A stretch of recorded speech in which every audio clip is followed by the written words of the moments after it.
Hello everyone, welcome to the What If Anime YouTube channel. Today, we are diving into an exciting new story that will take your imagination to the next level. Let's get started. What if Naruto exiled and returned with female Kyuubi and daughter? The morning sun cast long shadows across Konoha's administrative building, its warm light a stark contrast to the eyes forming in Naruto Uzumaki's stomach. 19 years old and dressed in his customary black and orange, he stood before the massive oak doors of the council chamber, fists clenched at his sides. Behind those doors, his future hung in the balance. They'd been in session for hours, muttered the ANBU guard to his left, voice muffled behind his porcelain mask. Never seen the full council convened on such short notice. Naruto's jaw tightened. Any idea what this is about? The ANBU guard's posture stiffened. Not my place to speculate, Uzumaki-san. The great doors swung open with a groan of ancient hinges. Shizen appeared, her usually friendly face a mask of professional detachment. The council will see you now, Naruto. He stepped forward, shoulders squared. The war hero. The savior of Konoha. The boy who had finally earned his village's respect. So why did he feel like he was walking to his execution? The council's accusation. The council chamber stretched before him like a gaping maw.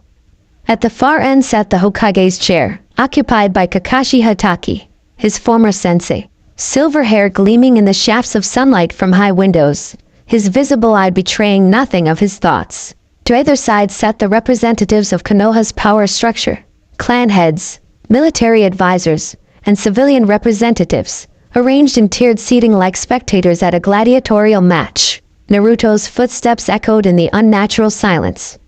He'd been in this room before, but never as the sole focus of so many hard stares. Naruto Uzumaki, intoned Hamura Mitokado, his voice cracking with age but no less authoritative for it. Do you understand why you have been summoned before this council? Naruto stopped at the designated spot in the center of the room, a circular seal etched into the stone floor beneath his feet. He scanned the faces around him, finding few friendly ones. Disturbingly, he noted numerous absences. People who should have been there. No, counselor, I don't, Naruto replied, keeping his voice level. I was only told my presence was required immediately. Then allow me to enlighten you. Koharu Yutane, the other elder counselor, unfurled a scroll before her. This council has received evidence of a most disturbing nature. Evidence suggesting that you, Naruto Uzumaki, have been secretly using the Kyuubi's chakra to manipulate and control other shinobi of this village. The accusation hit like a physical blow. Naruto's eyes widened, his mouth falling open in shock. What? That's ridiculous. The words burst from him before he could stop them. Is it? Koharu's wrinkled face hardened. We have documented reports of shinobi experiencing unusual lapses in judgment after prolonged exposure to you. Medical examinations showing anomalous chakra patterns consistent with external influence. Testimony from respected ninjas detailing your persuasive abilities that seem to work even against trained minds. Hamura nodded gravely. The evidence suggests you have been using subtle applications of the Nine-Tails chakra to influence decisions, perhaps unconsciously at first, but with increasing deliberation. That's impossible, Naruto protested, heat rising to his face. Kurama and I, the Nine-Tails, we're partners. I would never use his power that way. And he wouldn't allow it. Convenient, drawled Nara Shikaku's replacement, a harsh-faced man who had never warmed to Naruto. The beast is inside you, and only you can communicate with it. Only you can verify your claims. I can bring forth Kurama's consciousness. And how would we know it wasn't simply another manipulation? Interrupted a civilian counselor, a wealthy merchant whose face had gone purple with righteous indignation. The reports indicate your control is subtle, undetectable except through specialized medical tests. Naruto turned desperately to Kakashi, who had yet to speak. Hokage-sama, you know me. You know I would never. The evidence is substantial, Naruto. Kakashi cut in, his voice carefully neutral. There was something strange in his visible eye. A warning? Resignation? And comes from multiple sources.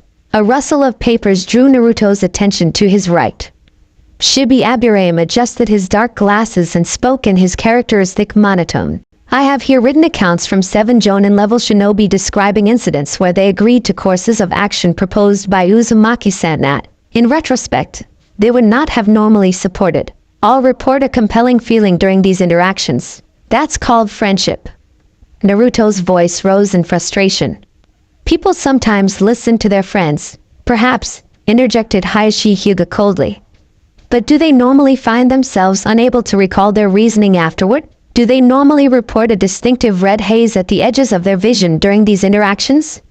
He fixed Naruto with his pale, unforgiving gaze. These are not the hallmarks of friendship, Uzumaki. They are the signs of genjutsu. Or something equally insidious. Naruto's heart hammered against his ribs. His palms grew slick with sweat. This was madness, yet the council was treating these accusations as established fact. His eyes scanned the chamber again, the absences now glaring. Where's Granny Tsunade? Where's Iruka-sensei? Where's Shikamaru? His voice cracked slightly. Where's Sasuke? A heavy silence fell, broken only when Kakashi finally sighed. Former Hokage Tsunade is attending to a medical emergency in the northern districts. Iruka Yumino was deemed too personally connected to offer objective input. Shikamaru Nara is on a diplomatic mission, a heartbeat of hesitation. And Sasuke Uchiha is gathering additional evidence relevant to these proceedings. Something's wrong, Naruto thought, the knot in his stomach tightening. This whole thing feels orchestrated, as if summoned by his thoughts. The chamber doors opened again.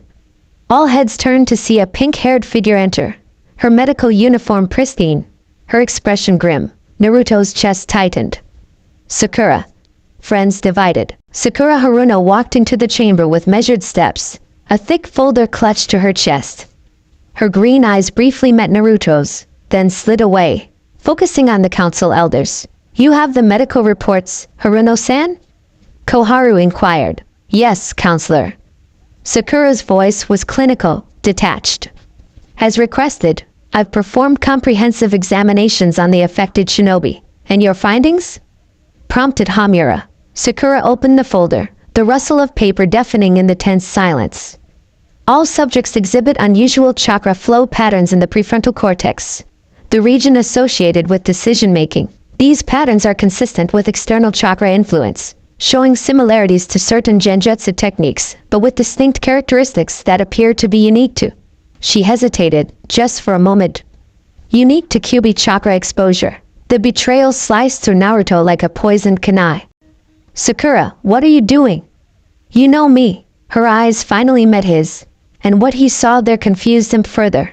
Not hatred or fear, but something almost like regret. I know what I found, Naruto, she replied, her voice so professionally dispassionate it felt like a slap. The evidence is conclusive. This is bullshit. Naruto's composure cracked. Someone's setting me up. Kakashi-sensei, you can't possibly believe. Silence, thundered Hamura. You will address the Hokage with proper respect. A new voice entered the fray, calm, measured, cutting through the tension like a blade. If I may speak, honored council. Shikamaru Nara stepped forward from the shadows at the edge of the chamber, hands in his pockets, posture lazy as ever. But his eyes were sharp, calculating. Shikamaru! Relief flooded through Naruto. Finally, someone with common sense. I thought you were on a diplomatic mission, Kakashi remarked, a hint of surprise in his otherwise controlled voice. I returned early, Shikamaru replied simply. When I heard about these proceedings, he moved to the center of the room, standing near Naruto but not quite beside him. The evidence presented is troubling, he began, and Naruto felt his hope falter. But it's also circumstantial and potentially flawed. For one, chakra disruptions can have multiple causes. For another, the timing of these accusations is convenient. Explain yourself, Nara, demanded Hayashi Hyuga. Simply this. These alleged incidents span years, yet they're only being brought to light now, just as discussions about the next Hokage succession have begun. Shikamaru's voice remained even, but his implication was clear. Murmurs rippled through the council. Naruto stared at his friend, gratitude warring with confusion. Shikamaru wasn't fully defending him, but he was introducing doubt. Furthermore, Shikamaru continued, I would like to examine the original chakra readings myself, not just the interpreted reports.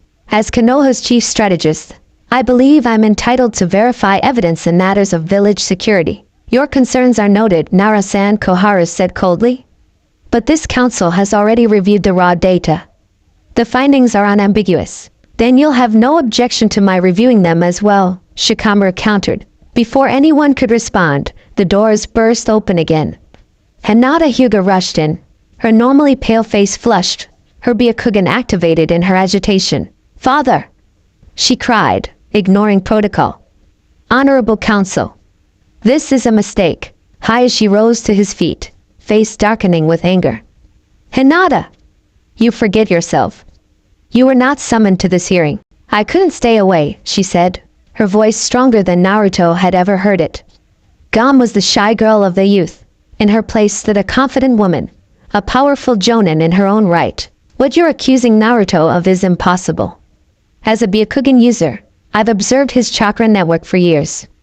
There's no evidence of the kind of manipulation you're describing. You're hardly an objective witness," Hayashi snapped. "Your feelings for Uzumaki are well known." A flush crept up Hinata's neck, but she stood her ground. "My feelings don't change what my eyes see.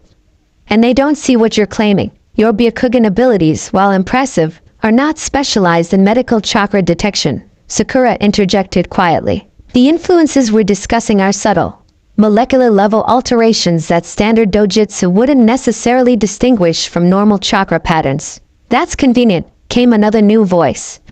Kiba Inuzuka stalked into the chamber, Akamaru at his heels, the massive dog growling softly. "So only Sakura's tests can detect this supposed influence. No one else can verify it?" "Inuzuka-san, this interruption is inappropriate," began Hamura, but Kiba barreled on. "Like hell it is. You're railroading Naruto based on evidence no one can independently confirm." He looked around the chamber, baring his fangs in a snarl. "Where's Tsunade? Why isn't the former Hokage, our greatest medical mind, reviewing these findings?" The council chamber was descending into chaos. More voices joined the fray. Irika Yumino pushed his way in, face flushed with anger. Konohamaru right behind him, shouting about injustice. Council members arguing amongst themselves, some calling for order, others for immediate action. Through it all, Naruto stood motionless in the center, the eye of a growing storm. His gaze drifted to Kakashi, who watched the proceedings with an unreadable expression, then to Sakura, who clutched her medical files like a shield, to Shikamaru, whose calculated intervention revealed nothing of his true thoughts. And in that moment, Naruto realized something that chilled him more than the accusations themselves. This wasn't a fair hearing. It wasn't even a real investigation. It was theater. A performance with a predetermined ending. The only question was, who had written the script? The sentencing. "Enough!" Kakashi's voice, amplified by chakra, cut through the chaos like thunder. The chamber fell silent, all eyes turning to the Hokage. "This proceeding will maintain order," he continued, his visible eye hard as flint, "or it will be adjourned and resumed with only essential personnel present." The threat hung in the air. Naruto's defenders reluctantly stepped back, though Irika's hand came to rest briefly on his former student's shoulder. A small gesture of solidarity that meant everything. "Uzumaki Naruto," Kakashi said formally. "You have heard the accusations against you. What is your response?" Naruto took a deep breath, centering himself. When he spoke, his voice was calm, measured, the voice of the man he had become, not the impulsive boy he once was. "Hokage-sama, Honorable Council, I categorically deny these accusations. I have never used Kurama's chakra, or any power at my disposal, to manipulate or control anyone." His blue eyes moved from face to face, unflinching. "Since the day I became a genin, I have dedicated my life to protecting this village and everyone in it. I fought for Konoha in the Fourth Shinobi War. I bled for it. I would have died for it." He stepped forward, his conviction radiating from him in almost visible waves. "Kurama, the Ninetales, and I have formed a partnership based on mutual respect. He is not a tool I wield, but an ally who lends me his power when needed, just as I lend him mine. The idea that I would abuse that trust, that I would secretly manipulate my friends and comrades." He shook his head. "It goes against everything I stand for." Pretty words, muttered a civilian counselor, but others appeared thoughtful. If the council requires proof of my control and intentions, Naruto continued, I am willing to submit to any examination by qualified, neutral parties. His emphasis on neutral was subtle but clear. I have nothing to hide. A moment of silence followed his declaration. Several council members exchanged glances, some uncertain, others unmoved. Your statement is noted, Hamira finally said. However, the nature of the influence we're discussing makes standard truth verification unreliable. If you can indeed control minds, you could potentially manipulate even those testing you. The circular logic was infuriating, but before Naruto could respond, Koharu spoke. It is time for this council to render judgment.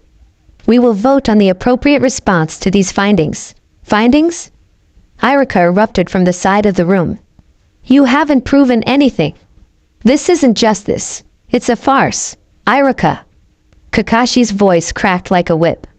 You will maintain order, or you will be removed. The academy teacher subsided, face twisted with helpless rage.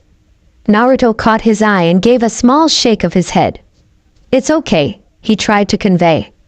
Though nothing about this was okay. The options before the council are these. Koharu continued as if there had been no interruption. Immediate sealing of the Nine Tails, separation from its Jinchuriki, and execution of Uzumaki Naruto as a security threat. Gasps and outcries erupted around the chamber. Naruto felt the blood drain from his face.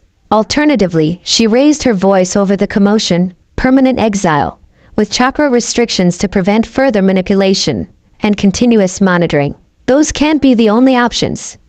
Konohamaru shouted. What about an actual investigation?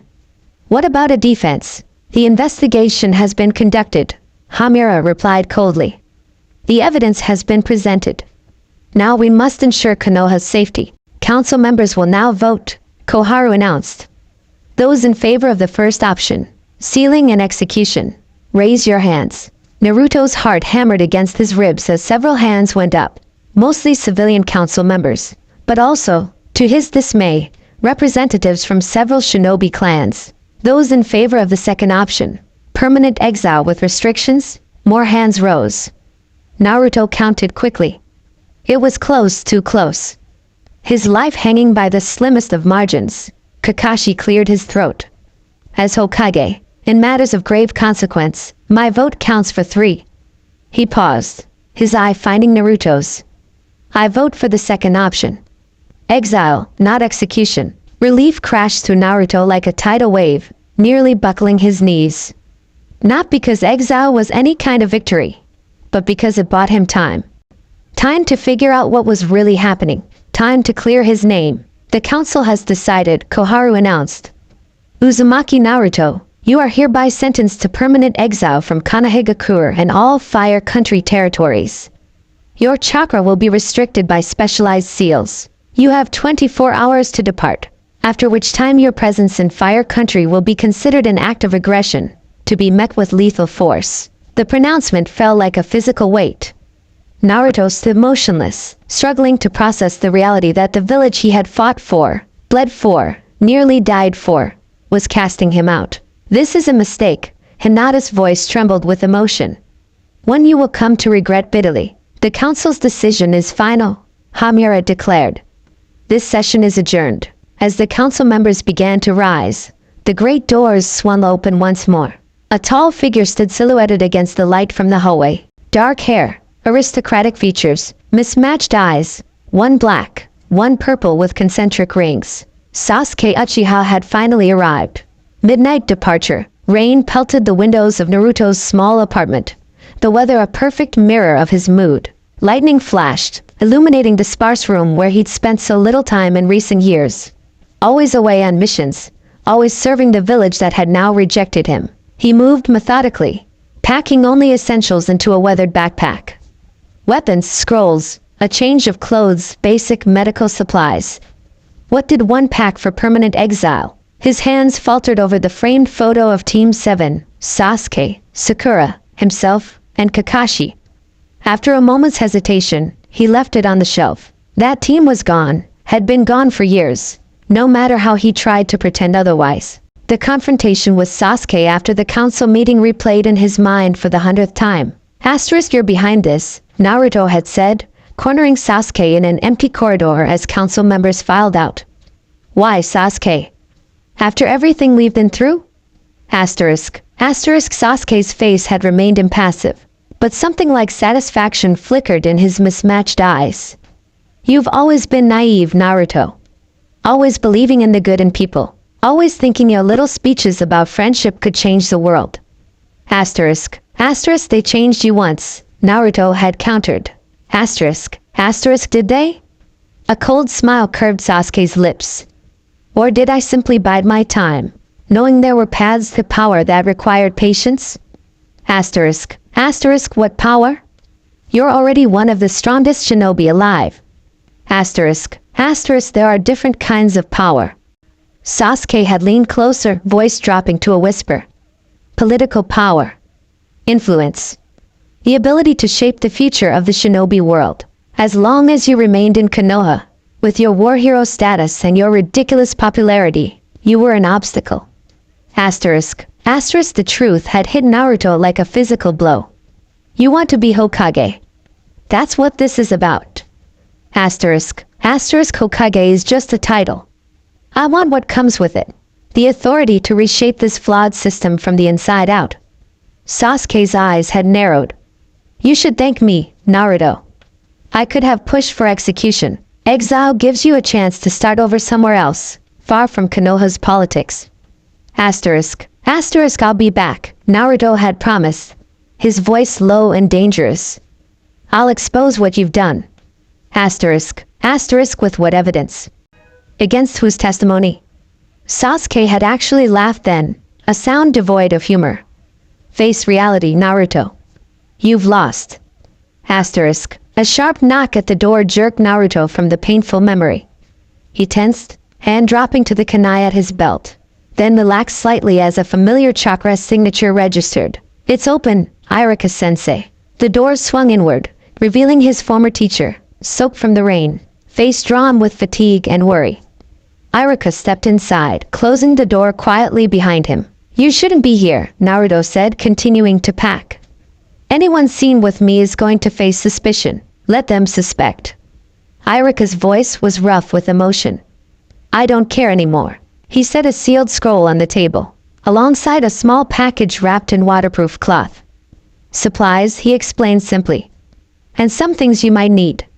Information. Contacts outside Fire Country. People who can help. Naruto's hands stilled. You shouldn't get involved, sensei. This is my fight. It became my fight the moment they turned on you. Iruka's normally gentle eyes were hard as steel. Konohamaru is organizing. So are others. We're going to expose whatever games Sasuke's playing. It's dangerous. If he could fabricate evidence against me, we'll be careful, Iruka promised. But we won't be silent. He hesitated, then added, Hinata wanted to be here. I told her it was too risky, with her father watching her so closely. Naruto nodded, throat tight. Tell her I'm grateful for standing up for me today. She's never stopped believing in you, Naruto. None of us have. The words were a balm on raw wounds. Naruto resumed packing, tucking Iruka's gifts carefully into his bag. What about Sakura? And Shikamaru? Iruka's expression clouded. Sakura. I don't know.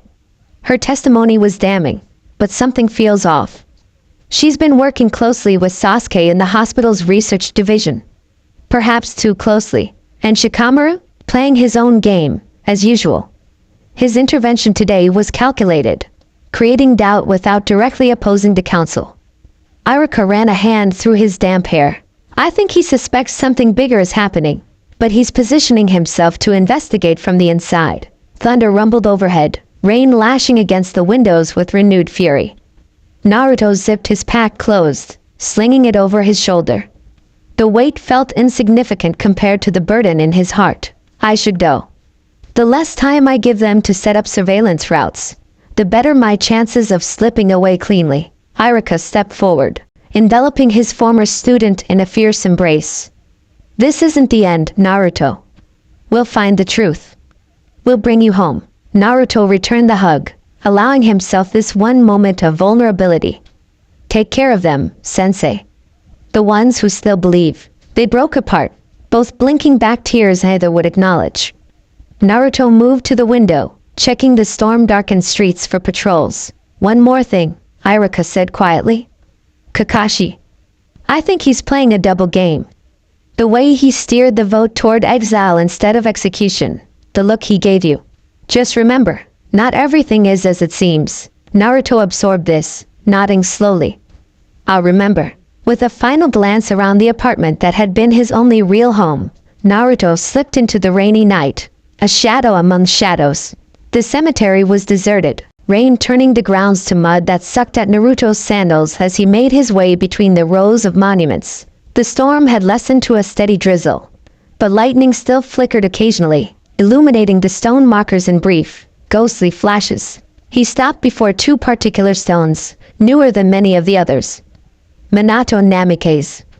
Kushina Uzumaki, his parents, heroes of Konoha, who had sacrificed everything to save the village and sealed the nine tails inside their newborn son. I'm sorry, he whispered, raindrops mingling with the tears he finally allowed to fall. I tried to make you proud. I tried to be the shinobi you wanted me to be. Lightning flashed, and for an instant, Naruto imagined he could see them standing before him. His father's gentle smile, his mother's fierce eyes. The legacy they had entrusted to him, now seemingly in ruins. I won't give up, he promised, voice strengthening despite the crack of emotion. Whatever Sasuke is planning, I'll stop it. I'll clear our family name. He touched each stone in turn, fingertips tracing the carved characters. I'll come back. Somehow, a discreet cough from behind alerted him to another presence. He turned sharply, defensive stance automatic, then relaxed marginally as he recognized the lanky figure and spiky ponytail. Shikamaru, troublesome as ever, Naruto. The shadow user stepped forward, hands shoved in his pockets. Visiting a cemetery in the middle of the night during a thunderstorm. Dramatic, but not exactly inconspicuous. I needed to say goodbye. Shikamaru nodded, understanding without need for explanation. He glanced at the graves, then back to Naruto. You know this is bigger than you, right? The timing, the coordination, the missing voices who might have effectively spoken in your defense.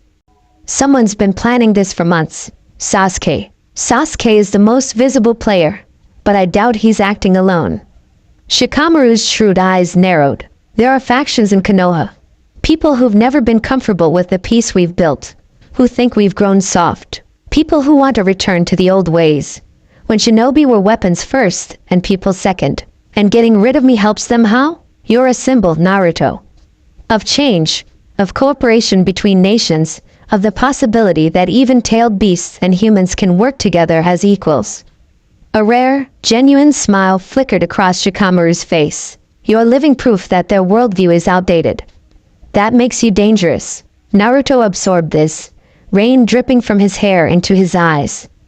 I can't fight what I can't see, Shikamaru. Then don't fight. Not yet.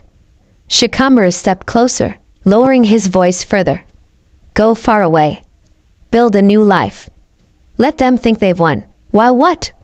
While Sasuke takes over Konoha? While whatever he's planning comes to fruition? While we gather evidence? While we identify all the players? While we build a case that can't be dismissed or covered up? Shikamaru's expression hardened. This isn't a battle you can win with talk no jutsu or a Rasengan, Naruto. It's going to take time. The truth of his friend's words sank in, heavy as stone. Naruto looked back at his parents' graves, then up at the distant lights of the Hokage Tower, barely visible through the rain. I don't know if I can just walk away. You're not walking away. You're making a strategic retreat. Shikamaru placed a hand on his shoulder. The will of fire isn't extinguished just because you cross a border, Naruto. They stood in silence for a moment. Two friends saying goodbye without words. Finally, Shikamaru stepped back. I should go. Plausible deniability and all that. Naruto managed a small smile. Still playing shogi while everyone else is playing checkers, huh? Someone has to, Shikamaru replied with a shadow of his usual drawl. Be safe, Naruto. And watch your back. Sasuke isn't the only one with eyes on you now. With that cryptic warning, he melted back into the rainy darkness, leaving Naruto alone with the dead. The eastern sky was just beginning to lighten, the storm clouds parting to reveal hints of pink and gold. As Naruto approached the main gates of Konoha, the massive wooden doors stood open, as they usually did during peacetime, though guards were always posted, alert for any threat. This morning, the guards stiffened as they recognized the approaching figure, hands moving to weapon pouches before relaxing slightly. They had been briefed then. Uzumaki, the senior guard acknowledged, voice carefully neutral. Not Naruto, not even Uzumaki-san. Just Uzumaki, like a stranger. Like an enemy. I'm leaving, Naruto said simply. As ordered. The guard nodded, eyes sliding away uncomfortably. These were men Naruto had fought alongside, had saved during Pain's attack. Now they couldn't even meet his gaze. There's a procedure, the other guard said, producing a scroll. The ceiling. Before you go. Of course. The chakra restrictions. Naruto had almost forgotten that final humiliation. Fine, he said flatly. Let's get it over with. The guards exchanged glances, clearly having expected more resistance. The senior guard unrolled the scroll, revealing complex sealing formulas inked in what Naruto recognized as chakra-responsive ink. Your hands, the guard instructed. Naruto extended his arms, palms up. The guard pressed the scroll against his skin, forming a half-rammed seal with his free hand. There was a flash of cold blue light, and Naruto felt the foreign chakra sink into his system like ice water in his veins. The sealing formula burned briefly on his forearms before fading into his skin, leaving faint, tattoo-like markings. Immediately, he felt the difference. His normally vast chakra reserves seemed muted, distant, like they were wrapped in layers of thick cloth. He could access them, but only partially, only with effort. The seals restrict you to roughly genin-level chakra output, the guard explained, a hint of professional pride in his voice. Enough to defend yourself in ordinary circumstances, not enough to influence anyone. The hesitation made it clear he was choosing his words carefully. They're keyed to the borders of Fire Country. If you attempt to re-enter our territory, they'll activate fully and cut off your chakra completely. Neat trick, Naruto said tonelessly. Who designed it? The guards exchanged another glance. Uchiha-san, the younger one finally admitted. He's been developing advanced sealing techniques with the research division. Of course he had. Sasuke, always one step ahead. But not forever, Naruto promised silently. Anything else? Or am I free to begin my exile? He couldn't quite keep the bitterness from his voice. That's all, the senior guard confirmed, rolling up the scroll. You have until sunrise to clear the border patrol routes. Naruto nodded curtly, adjusting his pack on his shoulders. He turned to face the village one last time, taking in the carved faces of the Hokage monument, the academy where he'd struggled and grown, the rebuilt neighborhoods where he fought pain, the training grounds where Team 7 had become a family. Not goodbye, he told himself fiercely. Just until next time. With that thought burning in his heart, he turned and walked through the gates, steps measured, back straight. He wouldn't give anyone watching the satisfaction of seeing him broken. One step, then another, and another. Away from the only home he'd ever known. Into an uncertain future. Kirby's proposition. The border between Fire Country and the smaller nations to the east was marked by a river, narrow enough to jump in some places, wide and rushing in others. Naruto had followed game trails through the forest since leaving Konoha, avoiding roads and patrols. The late afternoon sun dappled the ground beneath the ancient trees, birds calling to each other overhead, utterly indifferent to the human drama unfolding below. Naruto stopped at the riverbank, gazing across at the trees on the far side.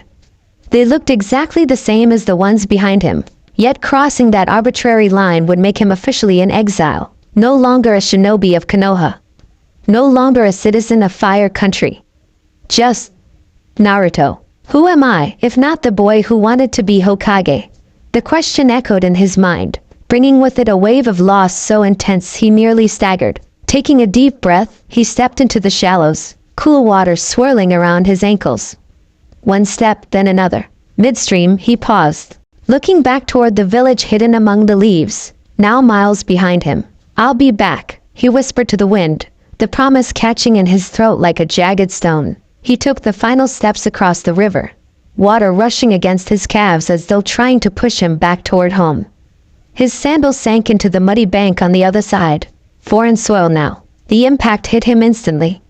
A searing pain erupted from the seals on his forearms, bright blue lines suddenly appearing like luminescent veins beneath his skin. Naruto dropped to one knee, gritting his teeth as the seals completed their work, finalizing the restriction of his chakra as he officially crossed the border. "Damn you, Sasuke," he hissed, watching the glow fade slowly, leaving behind only faint traceries on his skin. When he finally stood, something felt fundamentally different. The world seemed duller, less vibrant. The constant hum of natural energy that had become so familiar since mastering Sage Mode was muted, accessible but distant, like trying to hear a whisper through thick glass. Naruto continued walking, putting distance between himself and Fire Country with each determined step. The forest gradually thinned, giving way to rolling hills dotted with wildflowers swaying in the afternoon breeze. In another time, another life, he might have found the scene beautiful. As twilight descended, he made camp in a small grove, movements mechanical as he laid out his bedroll and gathered wood for a small fire. His fingers fumbled with the matches. He'd grown so accustomed to using small fire jutsu for such tasks that doing it manually felt alien. "Some ninja I am now," he muttered, finally coaxing a flame to life. The dancing firelight cast long shadows across his face as he ate a tasteless meal of travel rations. Exhaustion pulled at him, physical and emotional, but sleep felt impossibly distant. Every time he closed his eyes, he saw faces. Sasuke's cold smirk, Sakura's averted gaze, Kakashi's unreadable expression. A familiar sensation pulsed deep within him, like a second heartbeat suddenly syncing with his own. Naruto frowned, pressing a hand to his stomach where the seal had been redrawn countless times over the years. "Kurama?" he whispered, surprised. The Nine Tails had been unusually quiet throughout the entire ordeal. The pulsing intensified, and Naruto recognized the familiar tug of his consciousness being drawn inward. With a sigh, he closed his eyes, allowing himself to slip into the mindscape where he and the Nine Tails communicated. The space had changed dramatically over the years. Once a dank sewer with the beast caged behind enormous bars, it had transformed as their relationship evolved. Now it resembled a vast chamber, open and airy, illuminated by ethereal light that seemed to come from everywhere and nowhere. "You've been quiet," Naruto said to the massive fox lounging before him, Nine Tails swaying gently behind its enormous form. "I could have used your input back there. Would they have listened?" Kurama's voice rumbled through the chamber, deep and resonant. "Or would my defense have only reinforced their suspicions?" Naruto couldn't argue with that logic. Fair point. But now what? "These seals are limiting both of us." Kurama's massive eyes narrowed, glowing red in the strange light. "They underestimate us, as always. These seals are clever, but flawed. Asterisk asterisk. Flawed how? They restrict the volume of chakra you can access, but not its potency. And they were designed with a human's chakra system in mind." Asterisk asterisk. The fox shifted, rising to all fours, its size overwhelming even in this mental space. "Uchiha is cunning, but he's overlooked something crucial, which is that I'm not merely a source of chakra for you to tap. I am a sentient being with my own will." Asterisk asterisk. Kurama's tails lashed with sudden energy. "And I've been considering our partnership." Naruto frowned, sensing a shift in the fox's demeanor. "What do you mean?" "They fear what they don't understand, Naruto." Kurama moved closer, breath hot against Naruto's face. "Let me show you worlds beyond their comprehension." The chamber around them seemed to expand, darkness bleeding in at the edges, stars appearing in the void like scattered diamonds. The transformation was disorienting, and Naruto felt momentarily weightless, as though floating in endless space. "What are you doing?" he asked, alarm creeping into his voice. "Offering you a choice." The fox's form began to shift, shrinking, changing. "They've taken everything from you, your home, your dreams, your identity. But there are powers they cannot take, paths they cannot block." Asterisk asterisk. Naruto watched, transfixed, as Kurama's massive form continued to contract and reshape itself. The fiery orange fur remained, but now it framed a face that was startlingly human. No, not entirely human, still fox-like around the edges, with pointed ears and elongated canines, but undeniably, unmistakably feminine. Where the enormous fox had stood now crouched a woman, tall and lithe, with flowing red hair the color of autumn leaves and eyes that still burned with ancient power. 9 tails, smaller but still impressive, fanned out behind her. Naruto stammered, "You're a woman?" A sharp laugh escaped her lips, musical yet carrying the echo of Kurama's thunderous voice. "I've always been female, Kit. Did you never wonder? You humans and your assumptions." ***. Naruto stared, mind struggling to process this revelation. "But all these years, why didn't you tell me? Would it have mattered?" She circled him slowly, movements fluid and predatory. "When I was your enemy? When you saw me only as a monster to be contained? Even when we became allies, you saw me as a weapon, a power source." "That's not fair," Naruto protested. "You became my friend." "Yes." She stopped before him, her height matching his own, her presence no less commanding in this form. "And now I'm offering to be your partner in a different way. What exactly are you proposing?" Kurama's humanoid face grew serious, the playfulness vanishing from her eyes. "The seal that binds us has weakened over years of cooperation. I can partially separate from you, taking half my chakra with me, while maintaining our connection." You mean manifest physically? Outside of me? Precisely. Not for long periods initially, but with practice. She reached out, clawed fingers hovering just above his chest. "I could become your companion in exile, someone even Sasuke doesn't know about. A secret ally." Naruto considered her words, the implications spinning through his mind. Is that even possible? For ordinary tailed beasts and Jinchuriki, no. But our bond is unprecedented. My will and yours have aligned so completely that the boundaries have blurred. A smile curved her lips, revealing sharp canines.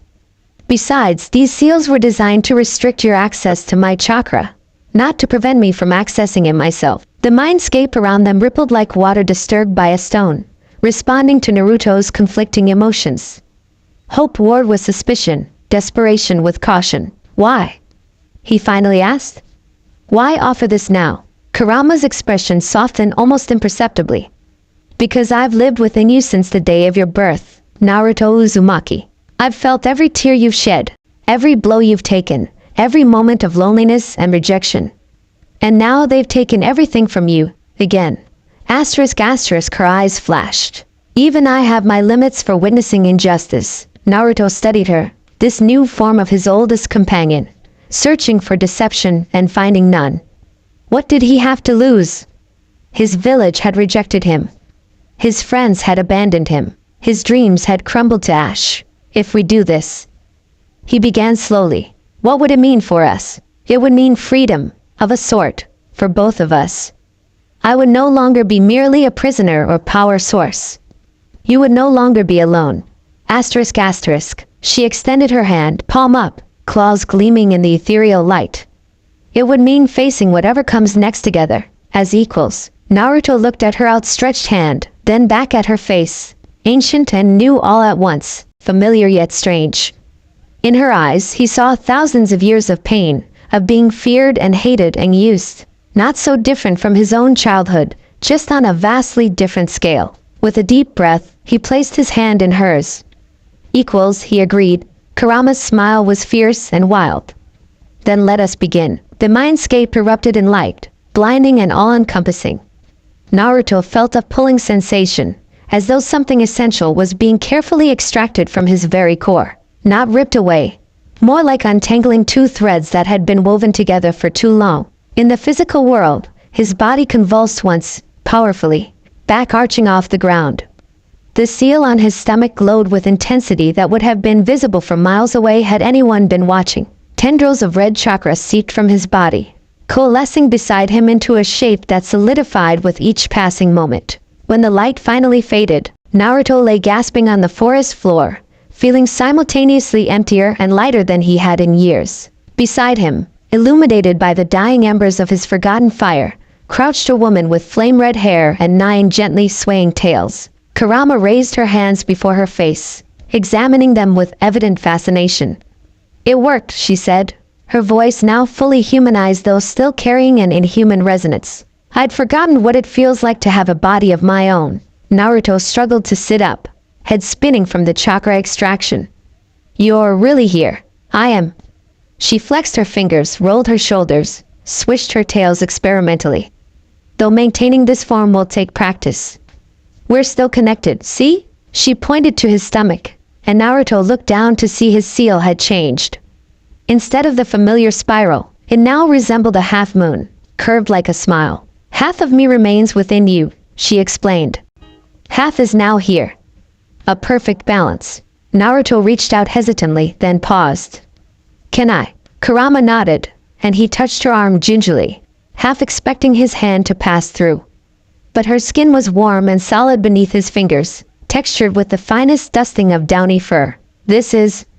He shook his head, unable to find words. A new beginning, she supplied, rising fluidly to her feet. She was tall and lithe, dressed in what appeared to be a simple robe formed from her own chakra, deep red like cooling embers. Her tails fanned out behind her, tips flickering with tiny flames that cast dancing shadows across the clearing. They exiled Naruto Uzumaki, Jinchuriki of the Nine Tails, she said, a dangerous smile playing across her lips. They never anticipated he might return with the Nine Tails walking freely at his side. For the first time since the council's accusation, Naruto felt a smile tugging at his own lips. Not a happy one, but one of grim determination. He stood, finding his balance, adjusting to the strange sensation of having half his companion outside his body. Where do we go from here? He asked, gazing out at the unfamiliar territory stretching before them. Kurama's eyes gleamed in the darkness, ancient and knowing.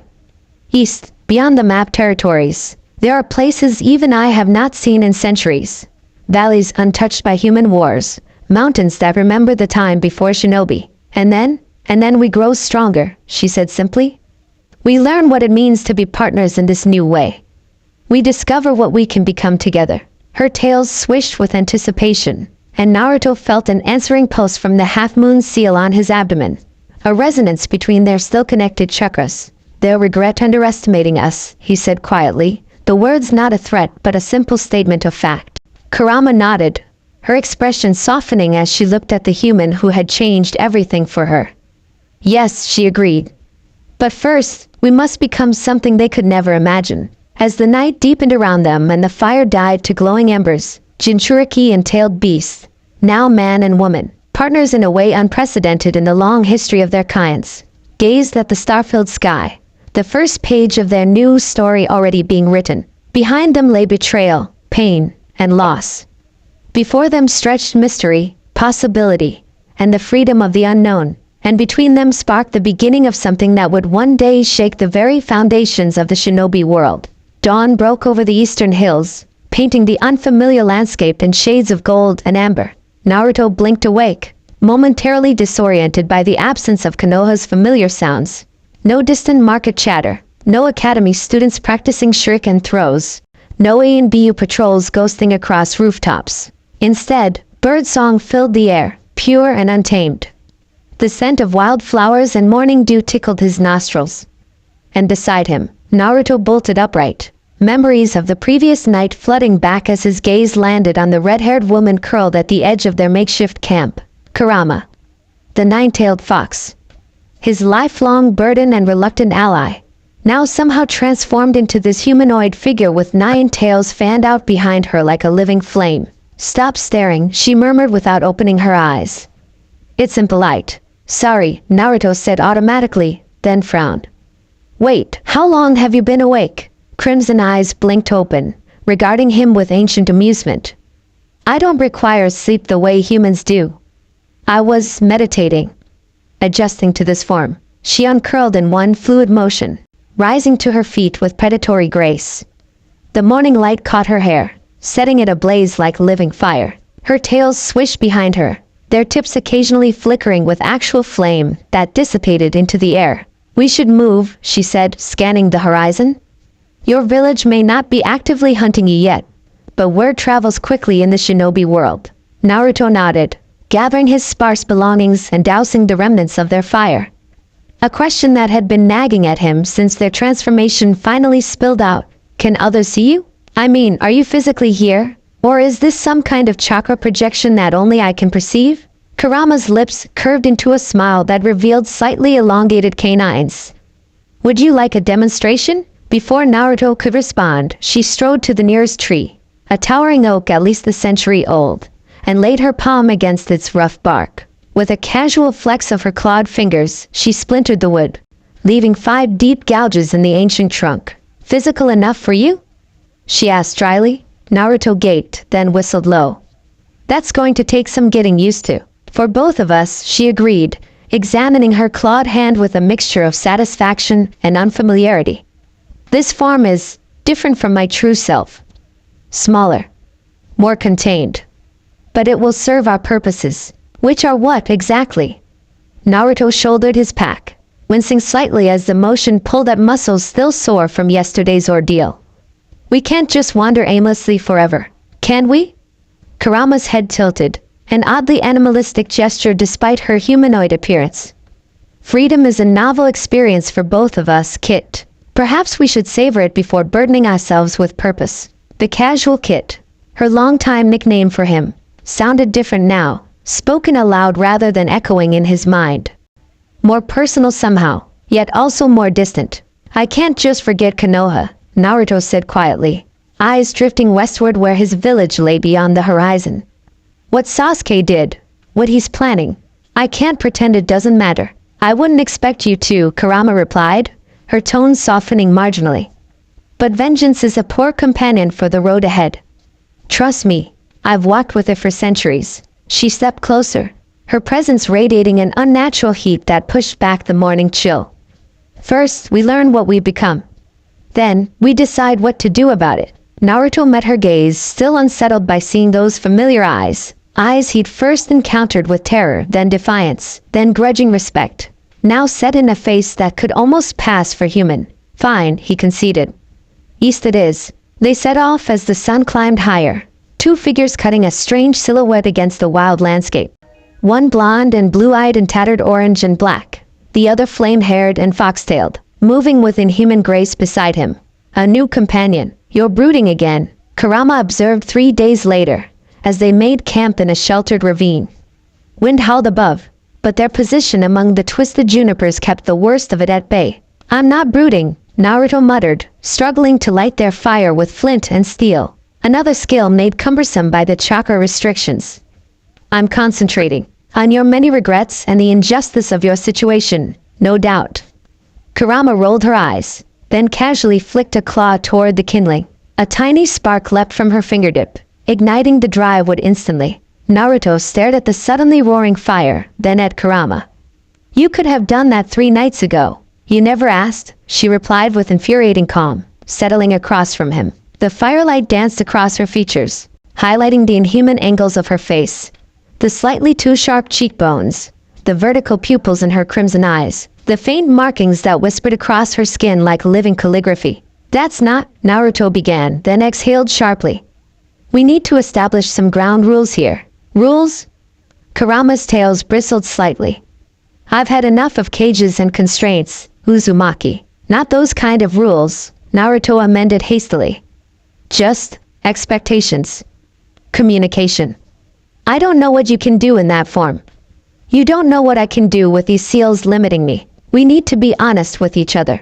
Kurama regarded him silently for a long moment, the only sound the crackling of flames and distant howl of wind. Finally, she nodded, a single sharp movement. Very well. Asked your questions?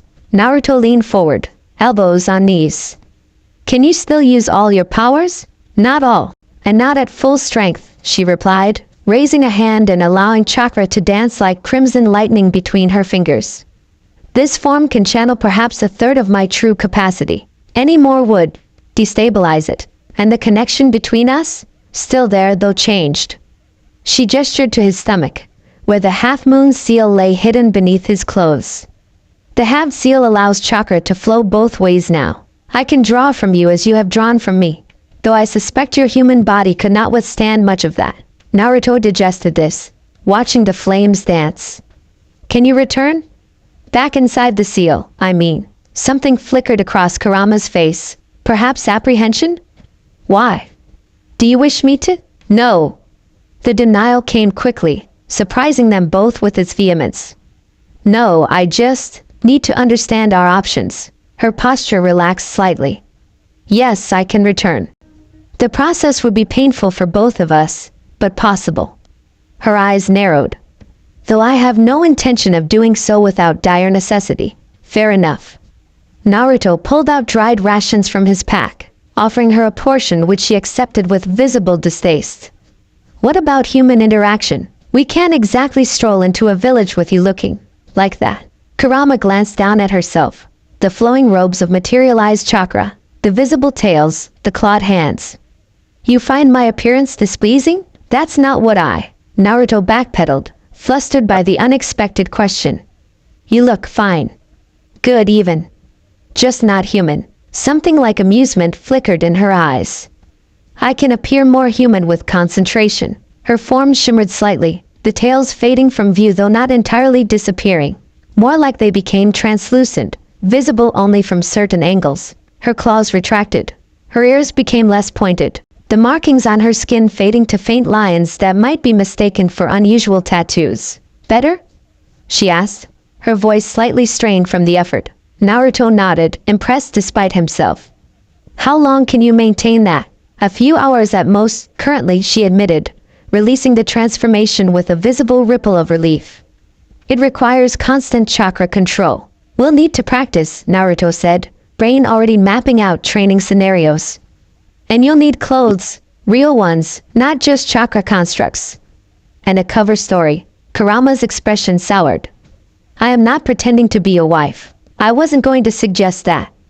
Naruto sputtered, though the thought had fleetingly crossed his mind. Maybe my sister or a distant cousin, Kurama interjected. Related enough to explain any oddities in my behavior, distant enough that no one would expect you to know much about my past. Naruto nodded slowly. That could work. Uzumaki clan members were scattered after Yuzurishi Obikure's destruction. It's plausible I might encounter a previously unknown relative. Precisely. Kurama took a tentative bite of the dried meat, grimaced, but continued chewing.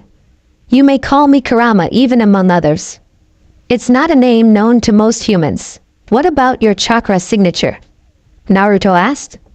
Any sensor type would recognize you instantly. My chakra in this form is muted, different from my true essence. A skilled sensor might detect something unusual, but they wouldn't immediately identify it as the Nine Tails. They continued planning into the night, the initial tension gradually easing as they fell into a rhythm of problem-solving. When Naruto finally curled up to sleep, the fire burning low, he felt something he hadn't expected, a fragile sense of hope. Kurama? He murmured, half asleep already. What is it, Kit? Her voice drifted through the darkness, softer than he'd ever heard it. I'm glad you're here. A long pause, then sleep, Naruto. We have a long journey ahead. But as consciousness faded, he could have sworn he heard her add, barely audible above the dying fire. As am I. The following weeks blurred together in a haze of constant movement. They avoided major settlements, skirting the borders of smaller nations, always pushing eastward. Rain pelted them in nameless valleys. Sun baked them on windswept plateaus. Mist cloaked them in ancient forests where the trees grew so dense that midday resembled twilight. They established a routine of sorts. Naruto hunted and gathered food, skills half remembered from academy training now honed by necessity. Kurama practiced maintaining her human appearance, pushing the duration longer each day. They sparred cautiously, testing the limits of their altered abilities, learning to fight as two beings rather than as host and inhabitant. It wasn't easy. Years of operating as a single unit made coordination challenging. Naruto would instinctively channel chakra that was no longer entirely his to command. Kurama would forget the limitations of her physical form, overextending or miscalculating jumps her true fox body could have made effortlessly. Their personalities clashed frequently. Naruto's stubborn optimism against Kurama's cynical pragmatism, his social nature against her inherent wariness of humans. Arguments flared hot and fast, sometimes ending in days of tense silence as they traveled side by side without speaking. Yet somewhere amid the conflicts and compromises, something shifted between them. Perhaps it was the night Naruto woke screaming from nightmares of rejection and betrayal, and found Kurama sitting beside him, one hesitant hand on his shoulder, awkwardly attempting comfort. Or perhaps it was the afternoon Kurama misjudged her strength while hunting and fell from a cliff, only for Naruto to catch her with a desperation that surprised them both. Small moments, building imperceptibly like sediment forming stone. By the time they reached the easternmost border of the map Shinobi territories, they moved together with the unconscious synchronicity of longtime companions. Not friends, exactly. The weight of their shared history prevented such a simple definition. But something more complex and potentially more enduring. Two outcasts who had chosen to face exile together rather than alone. We're beyond the conventional maps now, Kurama noted one dawn, as they crested a ridge overlooking a vast, mist-shrouded valley unlike any Naruto had ever seen. Few shinobi venture this far east. The chakra here flows differently. Naruto felt it too, a subtle vibration in the air, in the earth beneath his feet. Natural energy, but wilder somehow, less tamed by human presence. What's down there? He asked, squinting through the swirling mist that obscured the valley floor. Kurama inhaled deeply, her heightened senses gathering information Naruto couldn't detect. Water. Old stone. And her eyes widened fractionally. Something familiar. Before Naruto could question further, she was moving, descending the ridge with fluid grace, her tails, fully visible here where no humans would witness, streaming behind her like banners of living flame. Naruto scrambled after her, slipping occasionally on the dew-slick stones. Kurama! Wait! But she pressed on, drawn by something he couldn't perceive. The mist enveloped them, cool and clinging, reducing visibility to mere feet. Naruto followed the glow of her tails, the only beacon in the whiteness. When the mist finally parted, Naruto froze mid-step, breath catching in his throat. Before them stretched the ruins of what must once have been a magnificent settlement. Stone buildings, partially reclaimed by nature but still bearing the unmistakable spiraling motifs of Yuzushiyobikure, Naruto whispered.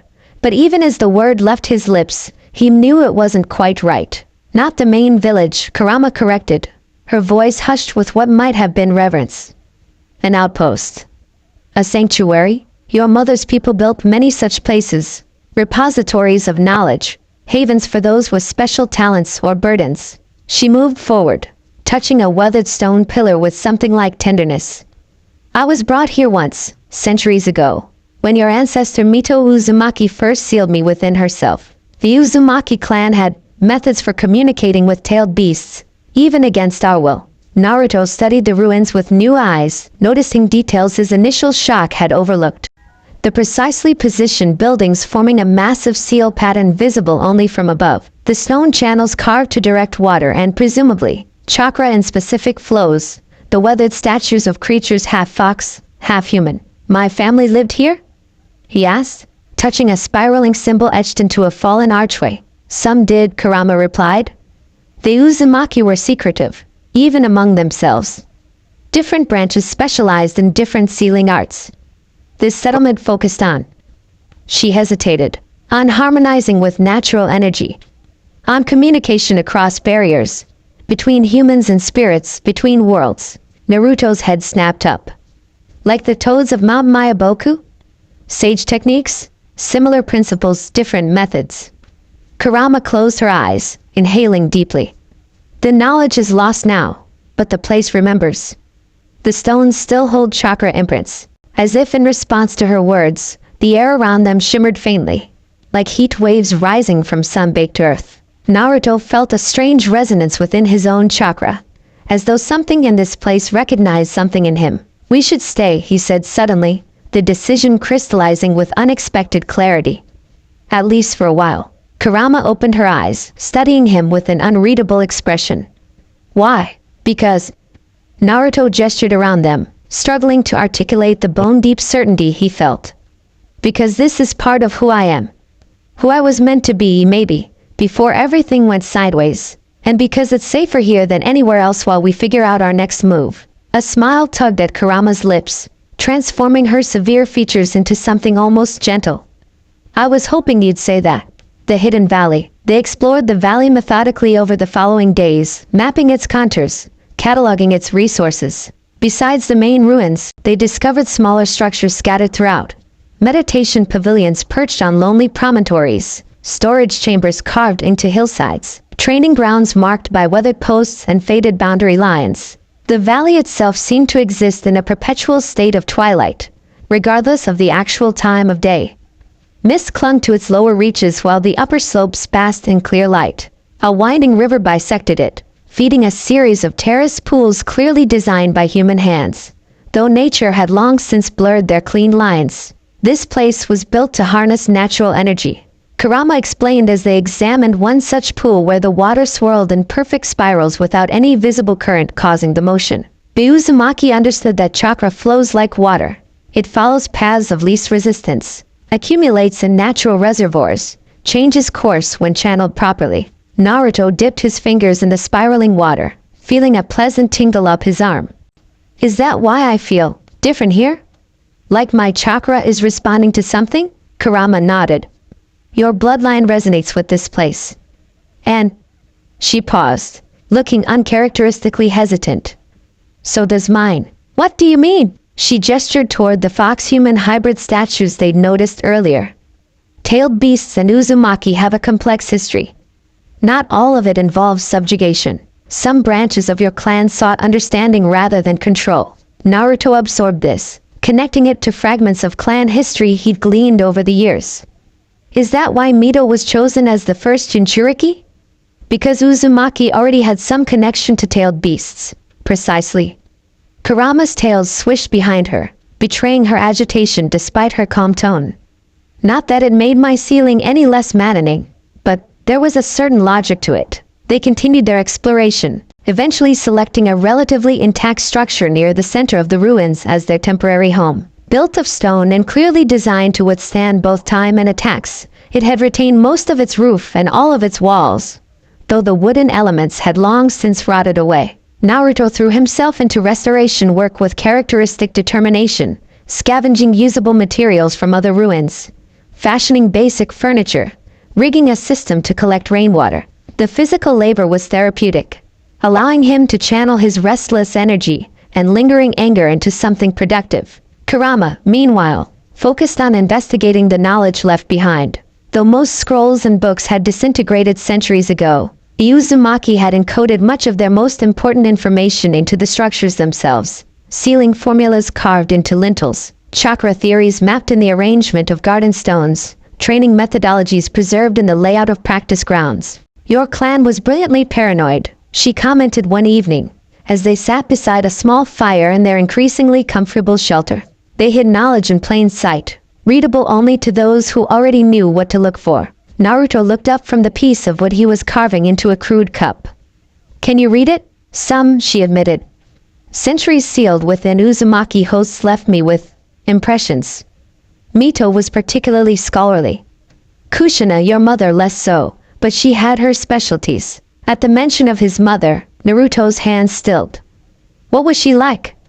As a Jinchuriki, I mean. You never talk about her. Kurama's expression closed like a door slamming shut. Another time, perhaps, but Naruto pressed on, seizing this rare opening. Please, Kurama. I've heard stories about her personality, her fighting style, but no one could tell me about her relationship with you. The fire crackled in the lengthening silence. Just as Naruto began to think she wouldn't answer, Kurama spoke, her voice distant, as if recalling something she tried to forget. She was stubborn.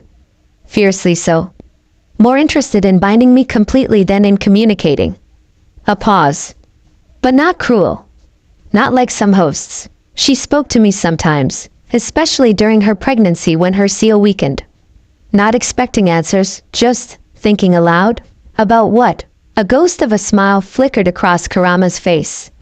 You, mostly. Her hopes for you. Her fears. The smile vanished. She would have done anything to protect you.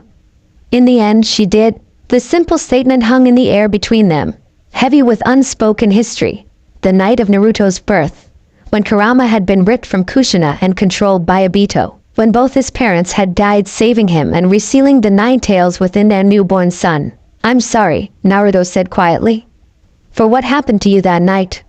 For how you were used. Kurama's head snapped up, eyes widening in genuine surprise. You're apologizing? To me? She cut herself off, looking away sharply. Your capacity for forgiveness remains baffling, Uzumaki. Not forgiveness, Naruto corrected gently. Understanding. I don't blame you for what happened when you weren't in control. I just never said it before. Another silence, this one somehow both tense and fragile. Finally, Kurama exhaled a long breath that shimmered with heat in the cool evening air. Your mother would be proud of the man you've become, she said, so quietly Naruto almost missed it. And bewildered by our current arrangement, a laugh burst from Naruto, unexpected and rusty from disuse but genuine. Yeah, I bet she would. The moment passed, but something had shifted again between them. Another layer of their complicated history examined and set aside, not forgotten but perhaps slightly transformed. As the weeks stretched into months, their temporary shelter evolved into something more permanent. Naruto built a proper bed, a table, shelves for the objects they collected. He constructed a basin where mountain water could be diverted for bathing, a rack for drying herbs and meat, a workspace for studying the sealing techniques he was gradually deciphering from the ruins. It wasn't Konoha. It wasn't the Hokage's residence he'd once dreamed of occupying, but on quiet evenings, listening to the river's distant murmur and watching Kurama's tails sway hypnotically as she meditated across from him, Naruto found himself experiencing something he never expected to feel in exile: contentment. Of course, it couldn't last. Learning and growing. Again. Kurama barked, her tails lashing impatiently behind her. Sweat dripped from Naruto's brow as he forced his hands through another set of seals, slower than his pre-exile speed but gradually improving. Chakra gathered at his fingertips, blue-white and pulsing with potential. Uzumaki's sealing technique. Spirit lantern, he called, pressing his palm against the stone floor where an intricate pattern had been etched into the rock. The sealing array flared to life, lines glowing with soft azure light that rose like smoke, twisting and condensing into a floating sphere the size of his fist. It hovered at eye level, pulsing gently in rhythm with Naruto's heartbeat. Better, Kurama acknowledged grudgingly. The containment is stable this time. Now expand it. Naruto gritted his teeth, focusing on the technique they'd been practicing for weeks. The sphere's glow intensified, its boundaries stretching outward until it was the size of a large melon, revealing swirling patterns inside like miniature galaxies. Good, Kurama murmured, circling the floating light. Now the synchronization. This was the tricky part. Naruto maintained the sphere with his right hand while forming a different seal sequence with his left. The lights inside the sphere flickered, then steadied, shifting from blue to a purple-tinged hue. Harmonic link, Naruto whispered, the final activation words of the technique. For a breathless moment, nothing happened. Then, with a sound like distant wind chimes, the sphere pulsed once and a thin tendril of light extended from it toward Kurama. The chakra thread made contact with her chest, just above her heart, and spread like frost on glass, creating a matching pattern on her skin that glowed with the same purple light. Kurama's eyes widened, then narrowed in concentration. She raised one clawed hand, and the sphere responded to her movement, drifting in the direction she indicated. We did it! Naruto exclaimed, then immediately regretted his lapse in focus as the sphere wobbled dangerously. Steady, Kurama cautioned, but there was undisguised approval in her voice. Maintain the connection. They practiced the technique for another hour, creating the spirit lantern, establishing the harmonic link that allowed them to share control of it, testing its limits by sending it to different parts of their dwelling, even outside where it illuminated the twilight mist with ethereal purple light. Enough, Kurama finally declared, breaking the connection with a casual flick of her wrist. The sphere dissipated, motes of light drifting downward like luminescent snowflakes before fading. Naruto collapsed onto a nearby bench, muscles trembling from the extended chakra control. That was incredible, he panted. The old texts weren't kidding when they said it could revolutionize how two chakra users coordinate. Kurama nodded, looking thoughtful. The technique was likely developed for Uzumaki sealers working in tandem, but it functions remarkably well between human and tailed beast chakra. If we can extend the range, imagine the tactical applications, Naruto mused, already envisioning future possibilities. You could direct my actions from a completely different location, or vice versa. More importantly, Kurama corrected, it establishes a chakra resonance that's difficult to disrupt. If we were separated forcibly, we'd have a way to find each other. Naruto finished, understanding dawning. A backup connection beyond our existing seal. It was just one of many discoveries they'd made in the 6 months since claiming the valley as their temporary home. The Uzumaki ruins had proven to be a treasure trove of forgotten techniques. Not the flashy, destructive jutsu that most shinobi coveted, but subtle, sophisticated methods of chakra manipulation that worked with natural energy rather than against it. Naruto had always possessed enormous chakra reserves but limited control. Now, paradoxically, the restrictions placed upon him had forced him to develop precision he never needed before. Each drop of chakra had to be used efficiently, each technique executed with minimal waste. Meanwhile, Kurama had faced her own learning curve, adapting to a physical form after centuries of ethereal existence. Simple tasks like eating, bathing, and dressing had initially frustrated her to the point of fury. More complex skills like suppressing her inhuman features around others, tested during rare, cautious visits to distant villages for supplies, had required weeks of practice. Together, they developed a fighting style that complemented their new circumstances. Naruto focusing on sealing techniques and precision strikes rather than overwhelming force. Kurama utilizing her natural agility and sensory abilities rather than raw power. Their daily routine had evolved to include rigorous training sessions, meditation practices derived from weathered stone instructions, and long explorations of the valley's furthest reaches. Interspersed were quieter moments, Naruto telling stories of his academy days that somehow seemed a lifetime ago. Kurama reluctantly sharing carefully edited tales of previous hosts, and the world as it had been centuries earlier. We should test the spirit lantern in combat conditions, Naruto suggested, finally catching his breath. Set up some targets, maybe incorporate it into our sparring routine. Kurama opened her mouth to respond, then suddenly stiffened, head turning sharply toward the valley entrance. Her nostrils flared, tails bristling to full extension. "What is it?" Naruto asked, instantly alert. "Intruders," she hissed, all traces of their earlier camaraderie vanishing beneath predatory focus. "Humans. Multiple chakra signatures trained. Shinobi." Naruto was on his feet in an instant. "Konoha? Hunter Nin?" Kurama shook her head, still scenting the air. "Unfamiliar signatures. Not tracking us specifically. Their movement pattern is a search grid. They're looking for something, but not necessarily us." Relief and suspicion warred within Naruto. They'd been careful during their limited contact with civilization, using transformed appearances and false names. But the shinobi world was smaller than most realized. Information traveling along invisible networks of alliances and rivalries. "How many?" he asked, already gathering his essential gear. The specially designed kunai he'd crafted from valley materials. The sealing scrolls containing their most valuable discoveries. 8. "No, 9, Kurama corrected, her sensory abilities far exceeding his own. Spread out in 3-person teams. Chakra levels suggest shonen equivalency. Options? Kurama's lips curved in a predatory smile. "We could slaughter them all. None would escape to report our location." "Not happening," Naruto replied flatly. "Next option."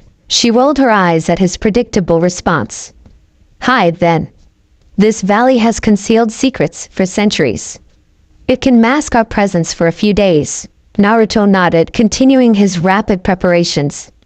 "The underground chamber near the western waterfall. We stocked it with emergency supplies, and the natural energy flow there makes chakra detection almost impossible." A sensible choice, Kurama agreed, her own movements a blur of efficiency as she gathered their most irreplaceable items. Though less satisfying than my suggestion. Despite the tension of the moment, Naruto found himself fighting a smile. How strange that Kurama's bloodthirsty commentary, once terrifying, now registered almost as humor. They slipped out of their dwelling as twilight deepened into true night, moving with the stealth born of months living as hunted fugitives. The mist that perpetually clung to the valley floor worked to their advantage, swallowing their silhouettes and muffling their footsteps. Naruto led the way to their designated emergency shelter, a natural cave system they discovered and modified with sealing barriers and basic comforts. As they navigated the treacherous path along the waterfall's edge, chakra dampened to avoid detection, he found himself grateful for their rigorous training. 6 months ago, Moving with such limited chakra access would have felt like trying to run underwater. They reached the hidden entrance, a narrow fissure behind a curtain of falling water, and slipped inside, activating concealment seals as they passed. The cave beyond opened into a modest chamber with smooth stone walls carved with spiraling patterns. They'd stocked it with preserved food, fresh water collected from an underground spring, and betting that, while not luxurious, would suffice for a temporary hideout. "We should be safe here," Naruto murmured, lighting a small oil lamp that cast dancing shadows across the ancient carvings. "Even if they investigate the ruins, they won't find this place without already knowing of its existence." Kurama nodded, settling cross-legged on a woven mat, her tails arranging themselves around her like a living cloak. "I'll maintain sensory awareness. If they approach too closely, we'll know." Naruto sat opposite her, mirroring her posture. "I wonder what they're looking for. This valley isn't exactly on any trade routes or strategic locations. Perhaps the same thing we were," Kurama suggested. "Knowledge. Power. Secrets left behind by a clan renowned for their sealing arts." The possibility sent an unexpected pang through Naruto's chest. He'd come to think of this place as theirs, a sanctuary where they could heal, learn, and prepare for whatever came next. The idea of others intruding, perhaps claiming Uzumaki knowledge for their own purposes, felt like a violation. "They can't have it," he said, the words emerging fiercer than intended. "This place, these teachings, they're my birthright. My heritage." Kurama studied him, firelight reflecting in her crimson eyes. "Possessive of your clan's legacy? How unexpected." "It's not about possession," Naruto clarified, struggling to articulate the complex emotions roiling within him. "It's about purpose. These techniques weren't designed for power or domination. They're about harmony, balance, connection with natural energy. In the wrong hands, they could be twisted," Kurama finished, understanding dawning in her expression. "As all powerful knowledge eventually is." They sat in silence, listening to the muffled roar of the waterfall beyond their hidden sanctuary. Finally, Kurama spoke again, her voice unusually gentle. "Your concern honors your ancestors, Naruto. The Uzumaki valued wisdom alongside power, a rare combination in the shinobi world." Coming from Kurama, the acknowledgement carried unexpected weight. Naruto nodded, throat suddenly tight with emotion he couldn't quite name. Pride in a heritage he'd barely known, grief for the clan he never had the chance to meet, or something more immediate, the growing sense that their peaceful interlude in this valley was coming to an end. "We should rest," he said finally. "Take shifts monitoring the intruders. Tomorrow we can decide our next move based on their actions." Kurama nodded agreement, but as Naruto settled into an uneasy sleep, her voice drifted through the dimness once more. "Change is coming, Kit. The quiet days are ending." Whether warning or prophecy, the words followed Naruto into troubled dreams of pursuit and loss. The threat in the mountains. 3 days they remained hidden, emerging only when Kurama's keen senses confirmed the intruders had moved beyond the valley's perimeter. They slipped from their cave sanctuary into the pro-gray light of dawn, mist curling around their ankles as they made their way cautiously back to their dwelling. They searched the ruins thoroughly, Naruto observed, crouching to examine fresh footprints in the soft earth. But they didn't take anything. "Because they didn't find what they were looking for," Kurama replied, her nostrils flaring as she scented the air. "Their frustration lingered here. I can smell it." Naruto stood, brushing dirt from his knees. "Should we follow them? Figure out who they are?" Kurama's eyes narrowed to crimson slits. "Yes. Knowledge is survival." They moved swiftly through the valley, following the intruders' trail toward the northern mountains, a jagged line of peaks that formed the valley's natural boundary. The dense mist thinned as they climbed, revealing a landscape of windswept stone and hardy pines clinging tenaciously to precipitous slopes. "There," Kurama whispered, dropping into a crouch behind a weather-worn boulder. Naruto flattened himself beside her, peering over the stone's edge. Below them, nestled in a protected hollow between 3 mountain spurs, sat a hastily established camp. Tents of dark material blended with the shadows, while figures moved with military precision around a central fire pit. "Not hunter-nin," Naruto murmured, noting the absence of village insignias. "Mercenaries? Look at their equipment," Kurama directed, her voice low. "Too standardized for common mercenaries." Too expensive. Naruto studied the scene more carefully, noting the matching weapons, the uniform style of their protective gear. Private military. Someone with money is bankrolling this operation. Kurama nodded. Question is, why here? What are they seeking in these mountains? As if in answer to her question, a commotion erupted at the camp's edge. Two figures dragged something between them, something that thrashed and snarled with desperate fury. Is that? Naruto squinted, hardly believing what he was seeing. A mountain tanuki, Kurama confirmed, her tails bristling with sudden anger. A juvenile.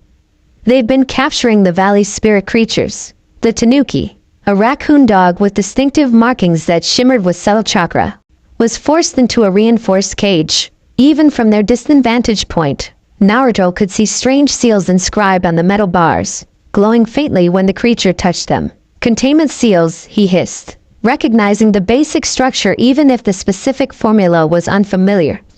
They're designed to suppress natural chakra, not just any spirit creatures, Kurama amended, eyes fixed on the scene below. They're specifically targeting those with elemental affinities.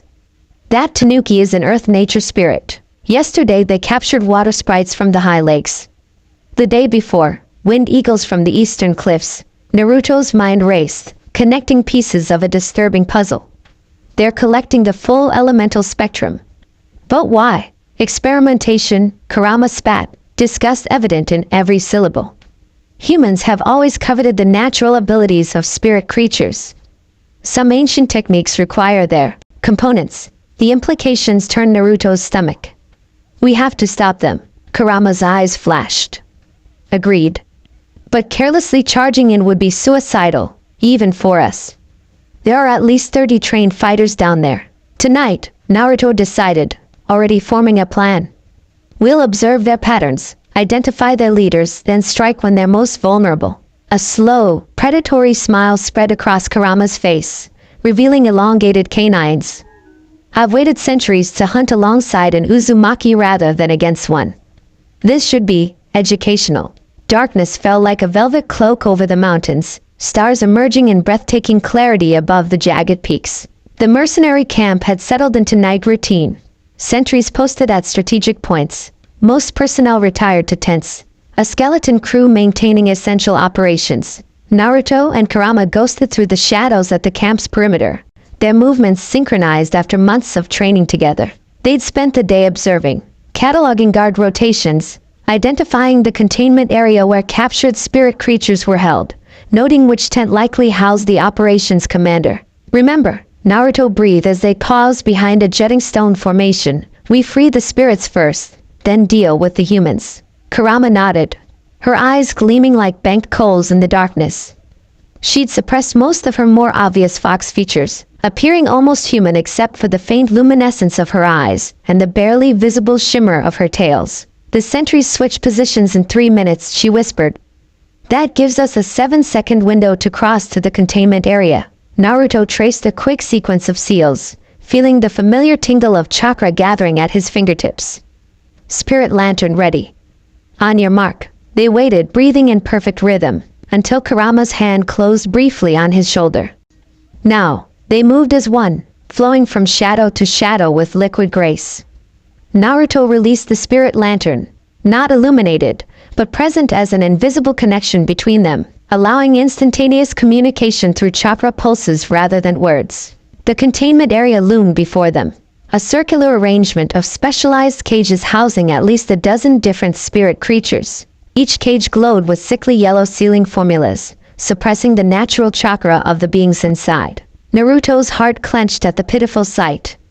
The once proud Tanuki lay curled in defeat, its earth-natured chakra dampened to near non-existence. Nearby, water sprites, normally luminescent blue, had faded to dull gray, their tiny hands pressed against the seals in futile resistance. Disgusting Kurama's thought pulsed through their connection. These are ancient beings. To cage them like common animals. Focus Naruto replied, already examining the master seal controlling the containment system. This is complex work. I need time. You'll have it. Came Kurama's fierce response as she melted back into the shadows. positioning herself to intercept any approaching guards. Naruto knelt before the central stone where the containment formula was anchored, fingers tracing the complex array. This wasn't standard shinobi sealing. It contained elements he recognized from the Uzumaki ruins, but perverted, twisted into something that suppressed rather than harmonized. His hands moved in practice sequences, chakra flowing with deliberate precision as he sought the formula's weak points. Each sealing system had vulnerabilities, places where the energy flow could be redirected or disrupted. There, a junction where earth and water formulas connected imperfectly. And there, a temporal component that cycled predictably. If he timed his counterseal precisely, a warning pulse from Kurama jolted through their connection. Company. Two approaching from the east. Hurry. Naruto's fingers flew faster, sweat beading on his brow despite the mountain chill. Just a few more adjustments, a realignment of the central matrix, and the seals flared bright orange, then faded to dull brown. The distinctive hum of active chakra suppression died away, leaving an expectant silence. For a heartbeat, nothing happened. Then, as one, the spirit creatures seemed to realize their bonds had weakened. The tanuki rose, its markings brightening to glowing emerald. The water sprite's color surged back, azure light pulsing through their translucent forms. A caged wind eagle spread magnificent wings that sparkled with silver energy. The cages. Kurama reminded urgently. The physical barriers. Naruto pressed his palm to the ground, sending a surge of carefully modulated chakra into the earth. Uzumaki sealing technique. Structural dissolution. The ground beneath the cages rippled like water, metal bars softening and warping as the material properties were temporarily altered at a molecular level. Spirit creatures burst free in a kaleidoscope of elemental energies. Earth, water, wind, fire, and lightning all represented in their natural forms. But freedom brought chaos. Rather than fleeing immediately, many of the spirits turned toward their captors' tents, elemental powers surging with vengeful intent. No. Naruto tried to project through the spirit lantern, but these weren't tailed beasts with human understanding. They were primal forces with simple emotional drives. And right now, rage dominated. The wind eagle screeched, beating wings generating gale force gusts that tore at tent fabric. Fire foxes, tiny but devastating, ignited everything they touched, flames spreading with unnatural speed. Earth spirits plunged beneath the camp's surface, emerging to create sudden sinkholes that swallowed equipment and structures alike.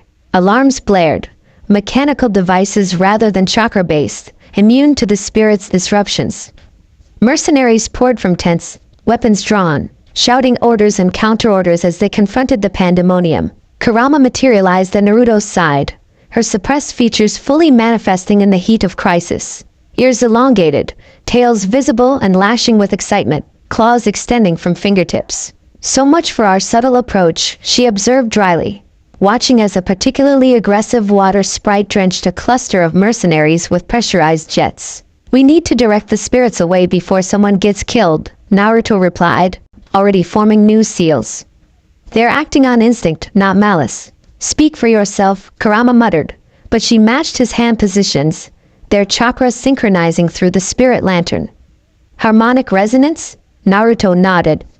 They'll respond to familiar energy patterns. Your chakra has traces of all elemental affinities. They'll recognize it as kin. Together they completed the jutsu, releasing a pulsing wave of balanced chakra that rippled across the chaotic campsite. The effect was immediate. Spirit creatures paused in their revenge, heads turning toward the source of the harmonious energy. Kurama stepped forward, her tails fanning behind her like a sovereign's robes, and addressed the spirits in a language Naruto couldn't understand. Guttural sounds interspersed with high, keening notes that seemed to bypass human hearing ranges. The spirits gathered around her, elemental energies swirling in agitated patterns but no longer attacking indiscriminately. Kurama continued her otherworldly communication, gesturing toward the mountains, away from the human camp. Gradually, the spirits began to depart. Water sprites flowing back toward distant lakes, earth spirits burrowing into the welcoming stone, fire foxes streaking away like meteors against the night sky. What did you tell them? Naruto asked, watching the exodus with relief. That revenge brings only temporary satisfaction, while freedom is permanent, Kurama replied, then added with a sidelong glance, I may have borrowed some of your more irritating philosophical platitudes. Before Naruto could respond, a concentrated blast of chakra tore through the space where they'd been standing a split second earlier. Only Kurama's enhanced reflexes had saved them. Pulling Naruto aside with supernatural speed. Impressive, came a cold voice from the smoke. Not many could disrupt my containment seals. A figure emerged from the settling dust. Tall and lean, with silver hair pulled back in a severe ponytail, and eyes that gleamed metallic in the firelight. He wore no identifying insignia, but the quality of his gear and the deferential posture of nearby mercenaries marked him clearly as the operations leader. You're meddling with forces you don't understand, Naruto called, positioning himself subtly between the man and Kurama. These spirits are ancient guardians of natural balance, not tools for your experiments. The man's thin lips curved in a smile devoid of humor. On the contrary, I understand perfectly what they are. Convenient sources of elemental chakra in its purest form. Do you have any idea what the right buyer will pay for such materials? Poaching, Kurama hissed, her voice dropping to a register that raised goosebumps on human skin. Trafficking in spirit essence. Business, the man corrected smoothly, his hands forming seals with practiced efficiency. Nothing personal. The attack came with blinding speed, not directed at them, but at the departing spirits. A net of crackling energy expanded outward, threatening to recapture the fleeing creatures. Naruto moved without thought, countering with a sealing technique he'd discovered in the Uzumaki ruins. Chakra Dispersion Shield. A translucent barrier materialized between the spirits and the mercenaries' jutsu, absorbing and neutralizing the energy net. The effort cost Naruto dearly. Sweat pouring down his face, muscles trembling with strain as he maintained the shield against repeated assaults. Kurama, he gasped, get them clear. She needed no further instruction, leaping to guide the remaining spirits towards safety while Naruto held the line. The mercenary leader's face contorted with rage as he recognized his quarry escaping. Kill them both. He ordered the ring of fighters now surrounding Naruto. Full tactical response. Shuriken whistled through the air from multiple directions, followed by elemental jutsu of impressive variety. These were no common bandits, but trained shinobi working as private contractors. Under normal circumstances, Naruto would have countered with shadow clones and Rasengan, overwhelming them with sheer power. But these weren't normal circumstances. The seals on his arms restricted his chakra output, and maintaining the shield had already drained his available reserves. So he fought differently. Drawing on months of training with limited resources, Naruto became a blur of efficient movement. Each step precisely placed, each strike targeted to maximum effect. He'd learned to fight smarter rather than harder, to use an opponent's strength against them, to read body language and anticipate attacks. A water-style user found his jutsu redirected into a lightning wielder's path. A genjutsu specialist's illusion was shattered by a precisely thrown stone that broke her concentration at a critical moment. Naruto flowed between attackers like wind through grass, never where they expected, always where they were most vulnerable. But numbers were telling. A glancing blow caught his shoulder. A fire jutsu singed his leg. Exhaustion slowed his reactions by crucial fractions of seconds. Just as the tide began to turn decisively against him, a bone-chilling roar split the night. Mercenaries froze mid-attack, primal fear overriding training as they turned toward the sound. Kurama stood atop a boulder, fully transformed from her semi-human state, not into the massive fox of her true form. The physical limitations of this body prevented that, but into something no less terrifying. A warrior wreathed in living flame, 9 tails lashing like whips of concentrated chakra, eyes blazing with ancient power. You dare, she snarled, voice resonating with harmonic undertones that made stone vibrate and weapons rattle in nerveless hands. You dare cage children of the natural world. You dare attack my partner. The mercenary leader blanched but held his ground. What are you? Kurama's laugh sent several fighters scrambling backward. Your worst nightmare, little man. She moved like liquid fire, faster than human eyes could track. One moment atop the boulder, the next in their midst, claws rending, tails striking with precision that belied their fluid appearance. Not killing, Naruto noted with surprise, but incapacitating with surgical strikes to pressure points and chakra pathways. Naruto seized the moment, re-engaging with renewed vigor, working in seamless tandem with Kurama. They practiced this dance for months in the safety of their valley. Now, against real opponents with lethal intent, their coordination reached new levels of synchronicity. The spirit lantern connection thrummed between them, allowing instantaneous communication and positioning. When Kurama drove 3 mercenaries toward a narrow pass, Naruto was already there with a prepared trap.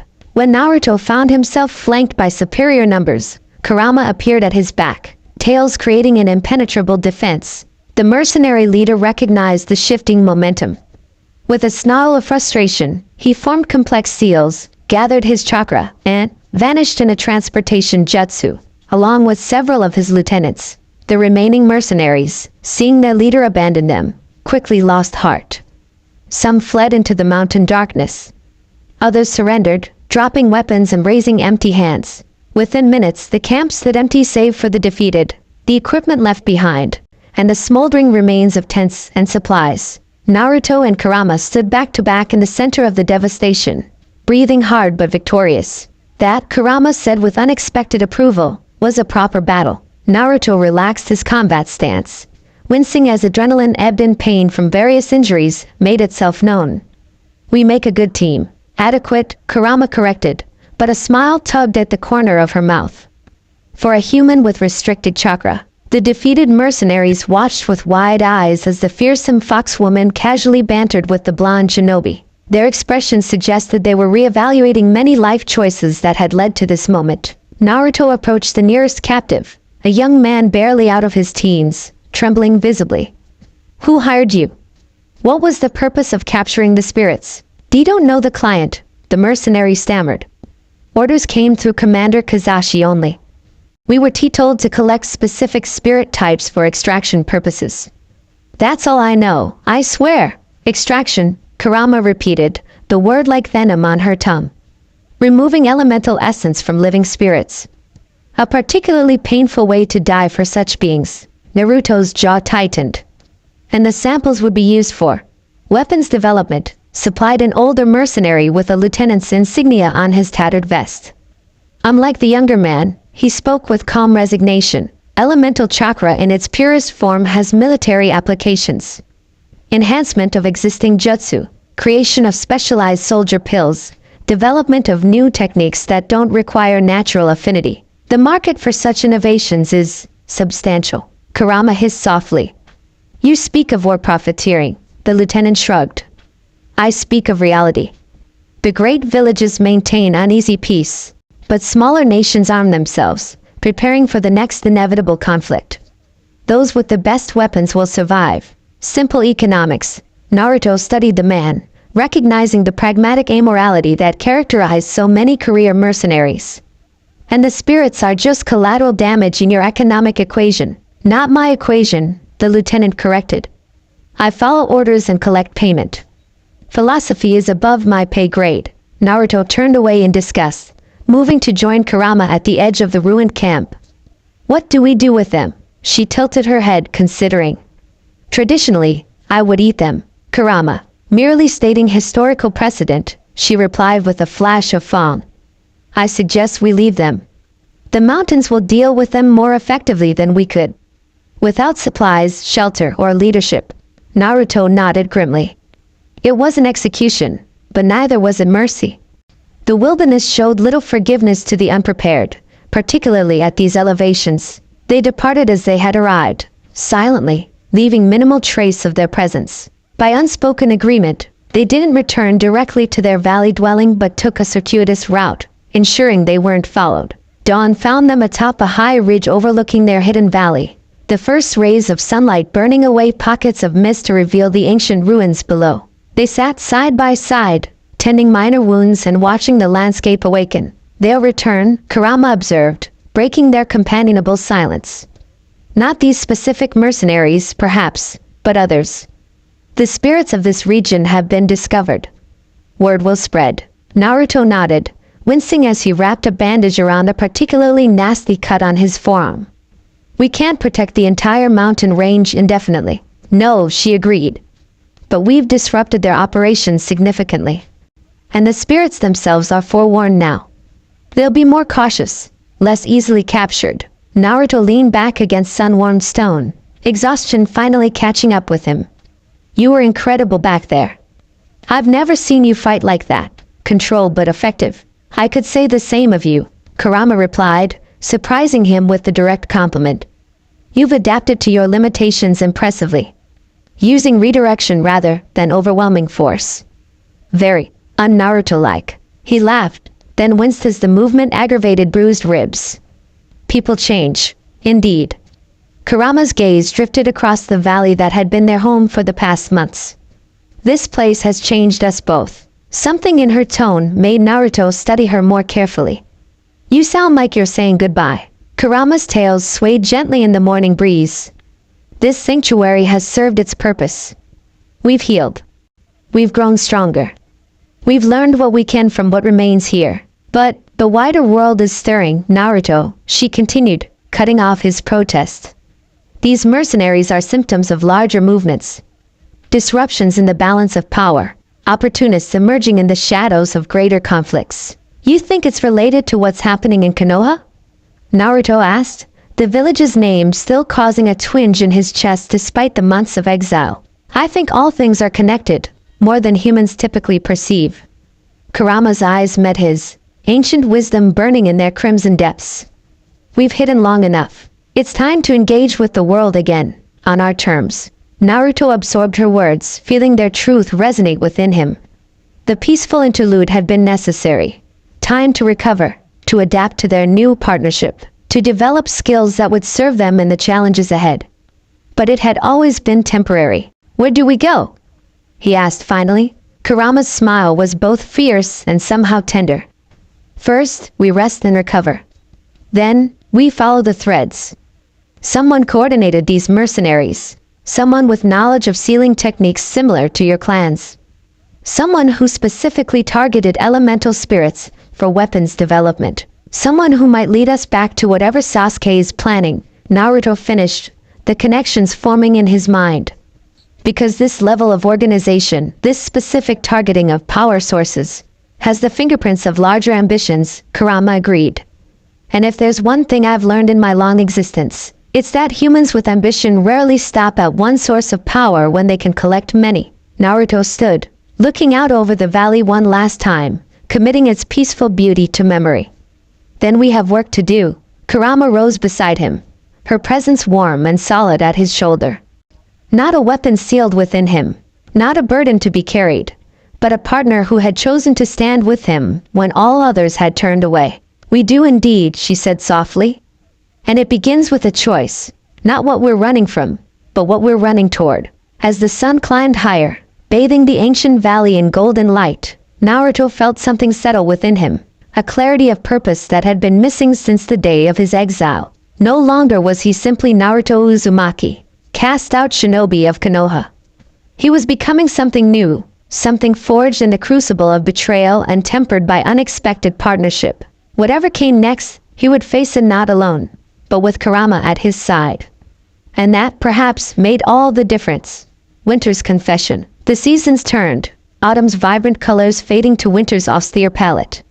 Snow blanketed the mountains in crystalline white, transforming the landscape into something alien and beautiful. The valley's perpetual mist crystallized into diamond dust that hung suspended in the still air, catching sunlight and splintering it into rainbow fragments. Naruto and Kurama had spent weeks following leads, tracking the mercenary commander through remote outposts and shadowy marketplaces where information traded as valuable currency. They'd discovered unsettling connections, similar operations targeting other power sources, whispers of a coalition forming among ambitious elements from various minor villages, rumors of advanced weapons development using forbidden techniques. But winter's harsh arrival had temporarily halted their investigation. Mountain passes became impassable, forcing them to return to their valley sanctuary until the spring thaw. What began as a reluctant retreat became a welcome respite. Time to consolidate what they'd learned, to continue refining their techniques, to prepare for the challenges that awaited when the snows melted. They'd improved their dwelling considerably since their initial settlement. The stone structure now boasted proper wooden doors and shutters, a reinforced roof that kept out the worst of the weather, a heated floor system based on principles Naruto had observed in the land of iron, and comforts gathered during their travels, proper futons, cooking equipment, books, and scrolls. Outside, snow fell in hypnotic patterns, piling against the windows and doors. Inside, a fire crackled warmly in the hearth they built together, casting dancing shadows across the walls where they'd carved protection seals and decorative spirals reminiscent of the Uzumaki clan symbols. Another scroll finished, Naruto announced, setting aside his brush and flexing cramped fingers. He'd spent the afternoon transcribing discoveries from the ruins, preservation work to ensure the knowledge wouldn't be lost if anything happened to this place. Kurama looked up from her own task, crafting specialized tags that combined her unique chakra with Naruto's sealing techniques. Does that complete the section on harmonizing techniques? Almost. Still need to document the advanced spirit lantern applications. Naruto stretched, joints popping after hours in the same position. But my eyes are crossing. I need a break. Weak human limitations, Kurama commented without heat, the familiar teasing having lost its edge months ago. Naruto grinned, moving to check their evening meal, a hearty stew simmering over the fire. Admit it, you enjoy the weak human custom of eating perfectly well now. I've developed a tolerance for it, she conceded, setting aside her work to join him by the hearth. Though I still maintain it's inefficient compared to direct chakra absorption, but less flavorful, Naruto countered, stirring the rich broth where local vegetables and dried meat combined with herbs they'd gathered during the autumn. Their domestic routine had evolved naturally over time, tasks divided according to their respective strengths. Kurama's enhanced senses made her a superior hunter. Naruto's practical nature made him adept at maintaining their dwelling and preparing meals. They shared the burden of security, taking turns monitoring the valley's perimeter despite the unlikely prospect of visitors during winter's grip. As they, by firelight, comfortable silence stretching between them, Naruto found his thoughts drifting to their journey thus far. Nearly a year had passed since his exile from Konoha. A year of profound transformation, of loss and unexpected gain, of a partnership that had evolved in ways neither could have anticipated. You're pensive tonight, Kurama observed, setting aside her empty bowl. Thinking of Konoha again? Naruto shook his head, somewhat surprised to realize she was wrong. Not specifically. More, reflecting on everything that's changed. Kurama settled closer to the fire, her tails curling around her like a living blanket. The flickering light painted her features in gold and shadow, softening their inhuman angles. Regrets? Some, he admitted, absently tracing the faint outline of the seals on his forearms. I miss certain people. I worry about what's happening there without us to intervene. Yet you don't pine for it as you once did, she noted with characteristic directness. Your scent changes when you speak of Konoha now. Less pain, more detachment. Naruto considered this. I guess I've realized that Konoha was my home, but it wasn't. All of me. Does that make sense? More than you might think. Kurama's expression turned distant, reflective. I existed for centuries before humans built their villages and drew their arbitrary borders. I've watched civilizations rise and fall, seen forests grow where cities once stood. Perspective comes with time. Is that your way of calling me young and naive? Naruto teased. Always, she replied with a flash of fun, but perhaps less so than before. The wind outside intensified, howling around corners and rattling the shutters. Snow hissed against stone, accumulating in drifts that would soon reach the windowsills. Their small domain felt increasingly isolated from the world beyond. A pocket universe containing just the two of them. Will you tell me something? Naruto asked suddenly, breaking their comfortable silence. Something true about yourself that I don't already know. Kurama's eyes narrowed slightly. Why? Because after all this time, there's still so much I don't understand about you. He met her gaze steadily. We're partners now, maybe even friends, but there are centuries of your existence I know nothing about. She studied him for a long moment, firelight reflecting in her crimson eyes. What would you have me share? Tales of villages razed? Jinchuriki broken? The endless cycle of capture and exploitation that defined my existence before you? Whatever you want, Naruto said simply. Whatever would help me understand you better. Kurama fell silent, her tails swaying in slow, thoughtful patterns. When she finally spoke, her voice carried a quality he'd rarely heard from her. Vulnerability carefully controlled but present nonetheless. Before the Sage of Six Paths divided the 10 tails, Before I had individual consciousness, we, were something else entirely. Something older than human comprehension, neither malevolent nor benevolent but simply existing. Elemental chakra in its purest form. Naruto listened, transfixed, as she continued. When the sage gave us separate identities, it was both gift and curse. Freedom of thought, but also isolation. Individuality, but also loneliness. Her gaze focused on the dancing flames. My siblings and I were scattered, each developing according to our natures. Some, like Shikaku, embraced chaos. Others, like Yuki, sought understanding with humans. She hesitated, fingers curling into a tight fist. I remembered most clearly what it felt like before division. The wholeness. The purpose. And every human who sought to cage and use me became a symbol of how far I'd fallen, from cosmic force to weaponized tool. That's why you fought the ceiling so viciously, Naruto realized aloud. It wasn't just about freedom. It was about dignity, precisely. Something like surprise flickered across her features, as though she hadn't expected him to understand. Each host, each seal, each village that claimed ownership, they all reinforced the humiliation of what I'd become. Until Mito Uzumaki, Naruto prompted gently. Mito was different, Kurama acknowledged. She saw me as a dangerous entity to be controlled, yes, but also as a being worthy of basic respect. She spoke to me occasionally, explained her actions. It changed nothing practically. I was still imprisoned, but the acknowledgement of my sentience was novel. And my mother? Kurama's expression softened fractionally. Kushina was fire incarnate, stubborn, passionate, protective to a fault.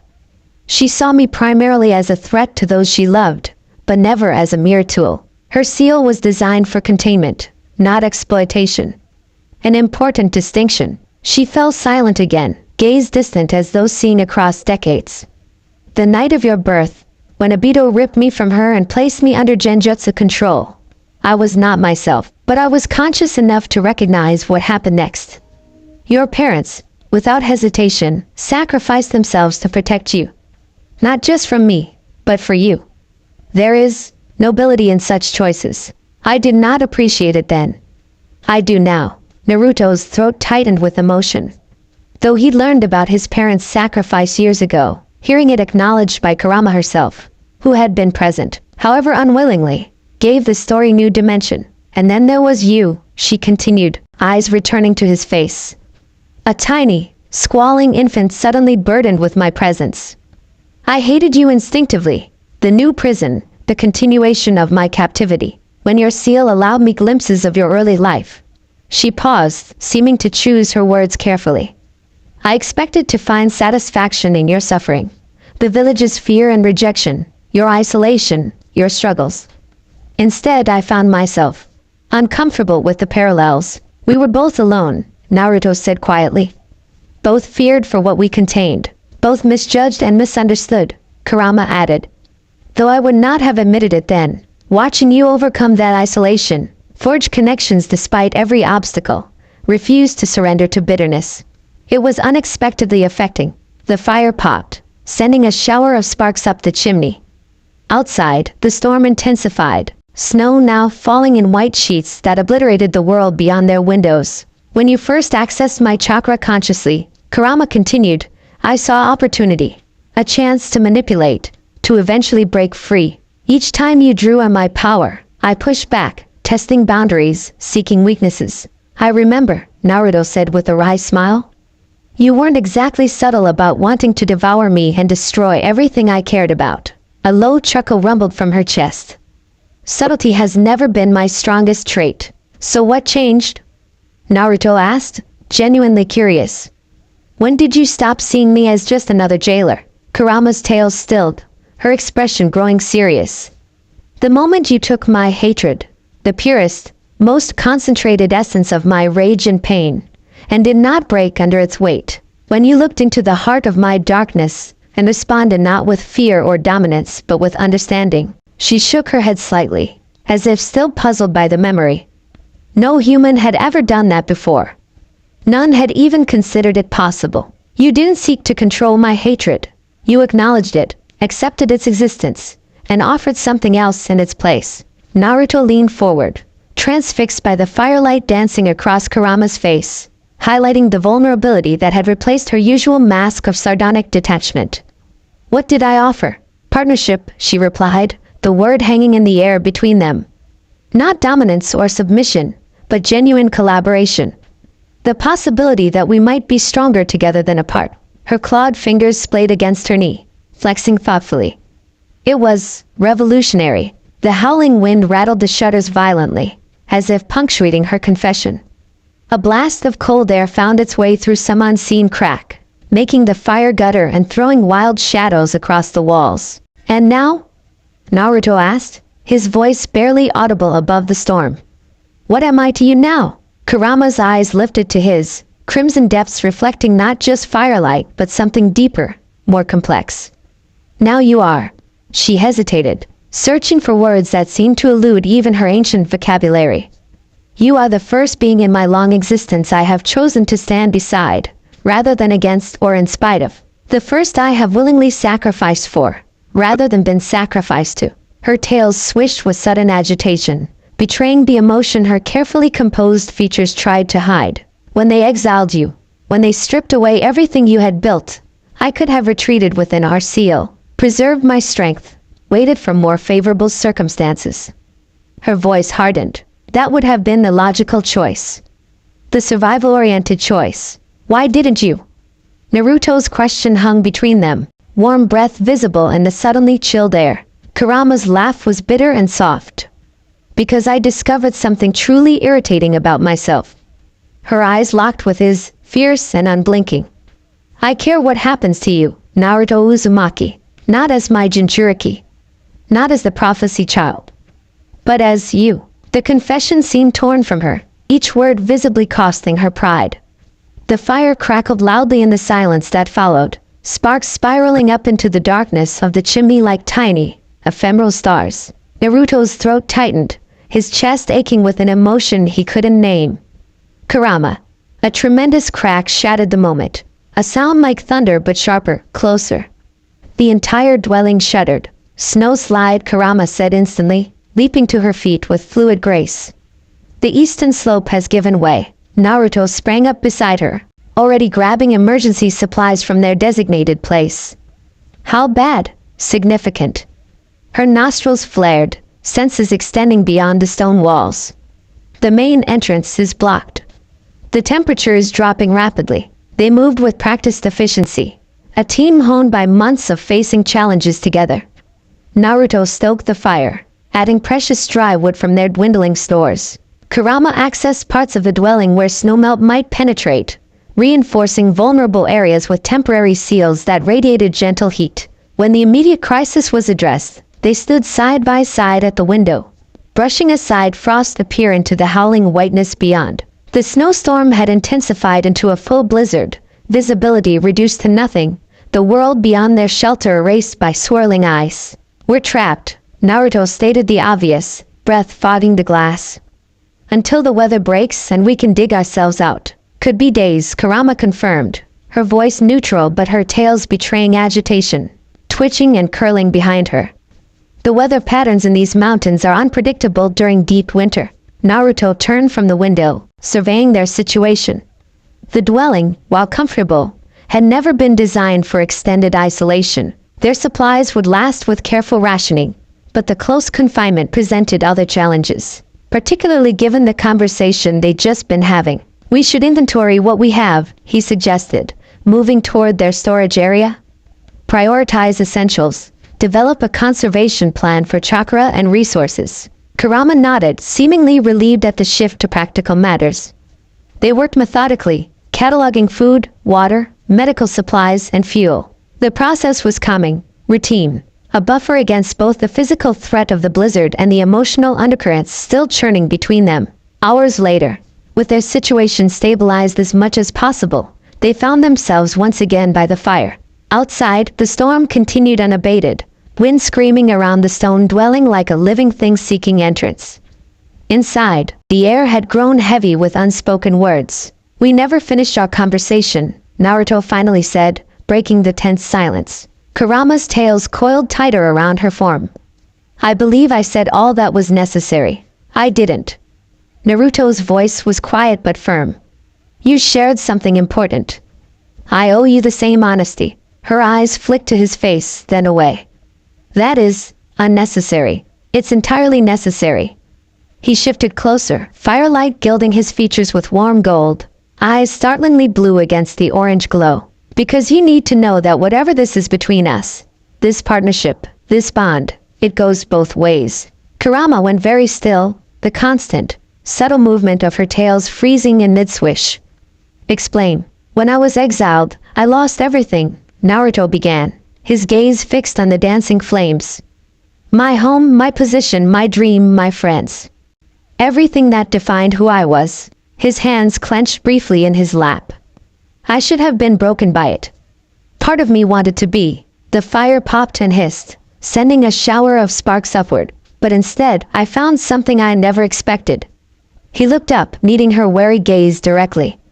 I found you, not as a burden or a power source, but as a person. Someone who chose to stand with me when everyone else walked away. Outside, the wind howled a counterpoint to his quiet words. These months together, building this place, learning from each other, facing challenges side by side, they've changed me.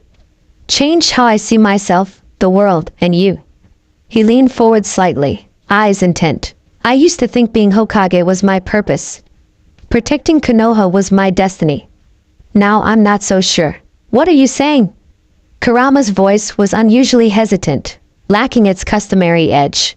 I'm saying that I care what happens to you too, Kurama. Not as the Nine Tails. Not as my partner in battle. But as you.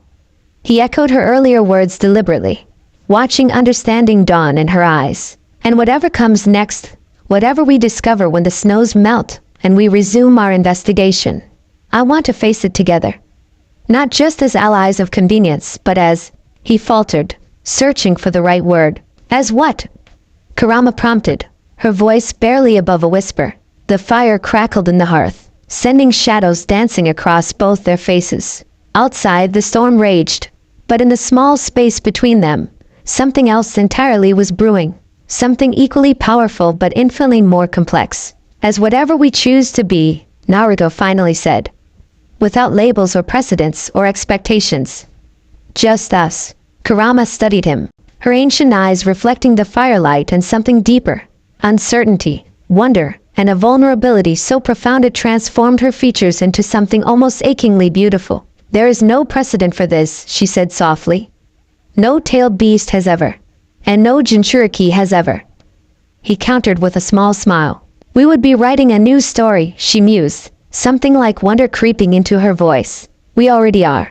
Silence fell between them, but it was different now, charged with potential rather than tension. The constant howl of the wind seemed to fade into the background, the world beyond their shelter becoming increasingly irrelevant. Kurama moved first, one clawed hand extending slowly, hesitantly, to touch his cheek.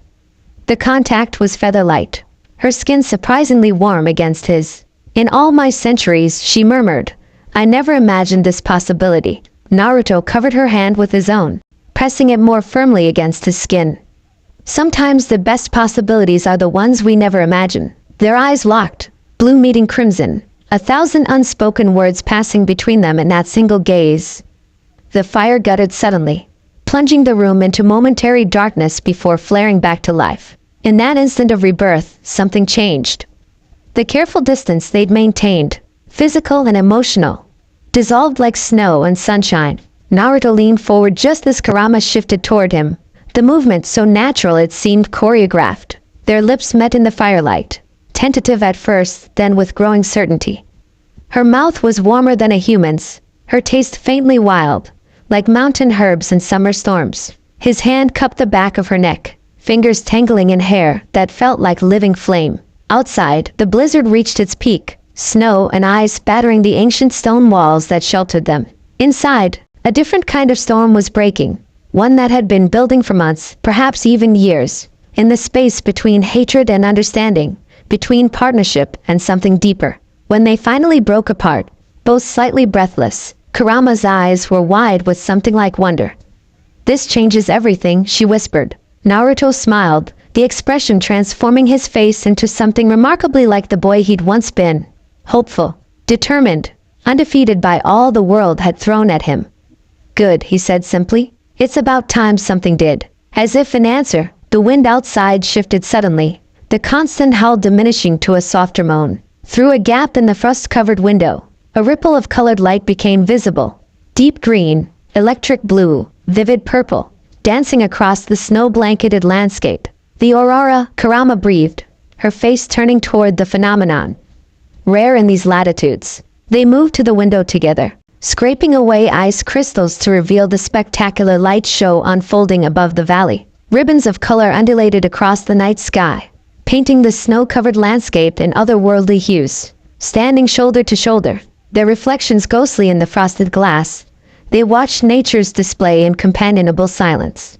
Naruto's hand found Kurama's, fingers intertwining despite the differences in their form. "No matter what happens when the snow melts," he said quietly, "this moment is ours. Nobody can take it away." Kurama's tails swayed gently behind her, their movements somehow more relaxed, more fluid than before. "In my long existence, I have witnessed countless human lifetimes. Births, deaths, triumphs, failures, beginnings, endings." Her voice took on a tone he'd never heard before, something almost like reverence. "But this is the first time I have not merely witnessed life, but participated in it fully." She turned from the aurora display to face him, her features illuminated by the dancing colors from outside and the warm glow from within. "Whatever comes next, Naruto Uzumaki, I choose to face it at your side, not as the Nine Tails, not as your burden or your weapon." Her free hand rose to touch his face again, claws retracted, fingers gentle against his skin. "But as Kurama, your equal, your partner, The word went unspoken, but it hung in the air between them, a possibility neither had dared imagine until this moment. Under the dancing northern lights, with the storm beginning to wane and the promise of spring still months away, they sealed their new understanding with another kiss, no longer tentative but confident, a declaration rather than a question. The path ahead remained uncertain, fraught with dangers both known and unknown, but as they held each other in the firelit darkness of their mountain sanctuary, one truth became crystal clear. They would walk that path together, hand in hand, into whatever future awaited, not as Jinchuriki and tailed beasts, but as two beings who had defied all expectations, all precedents, to forge something entirely new, something like love.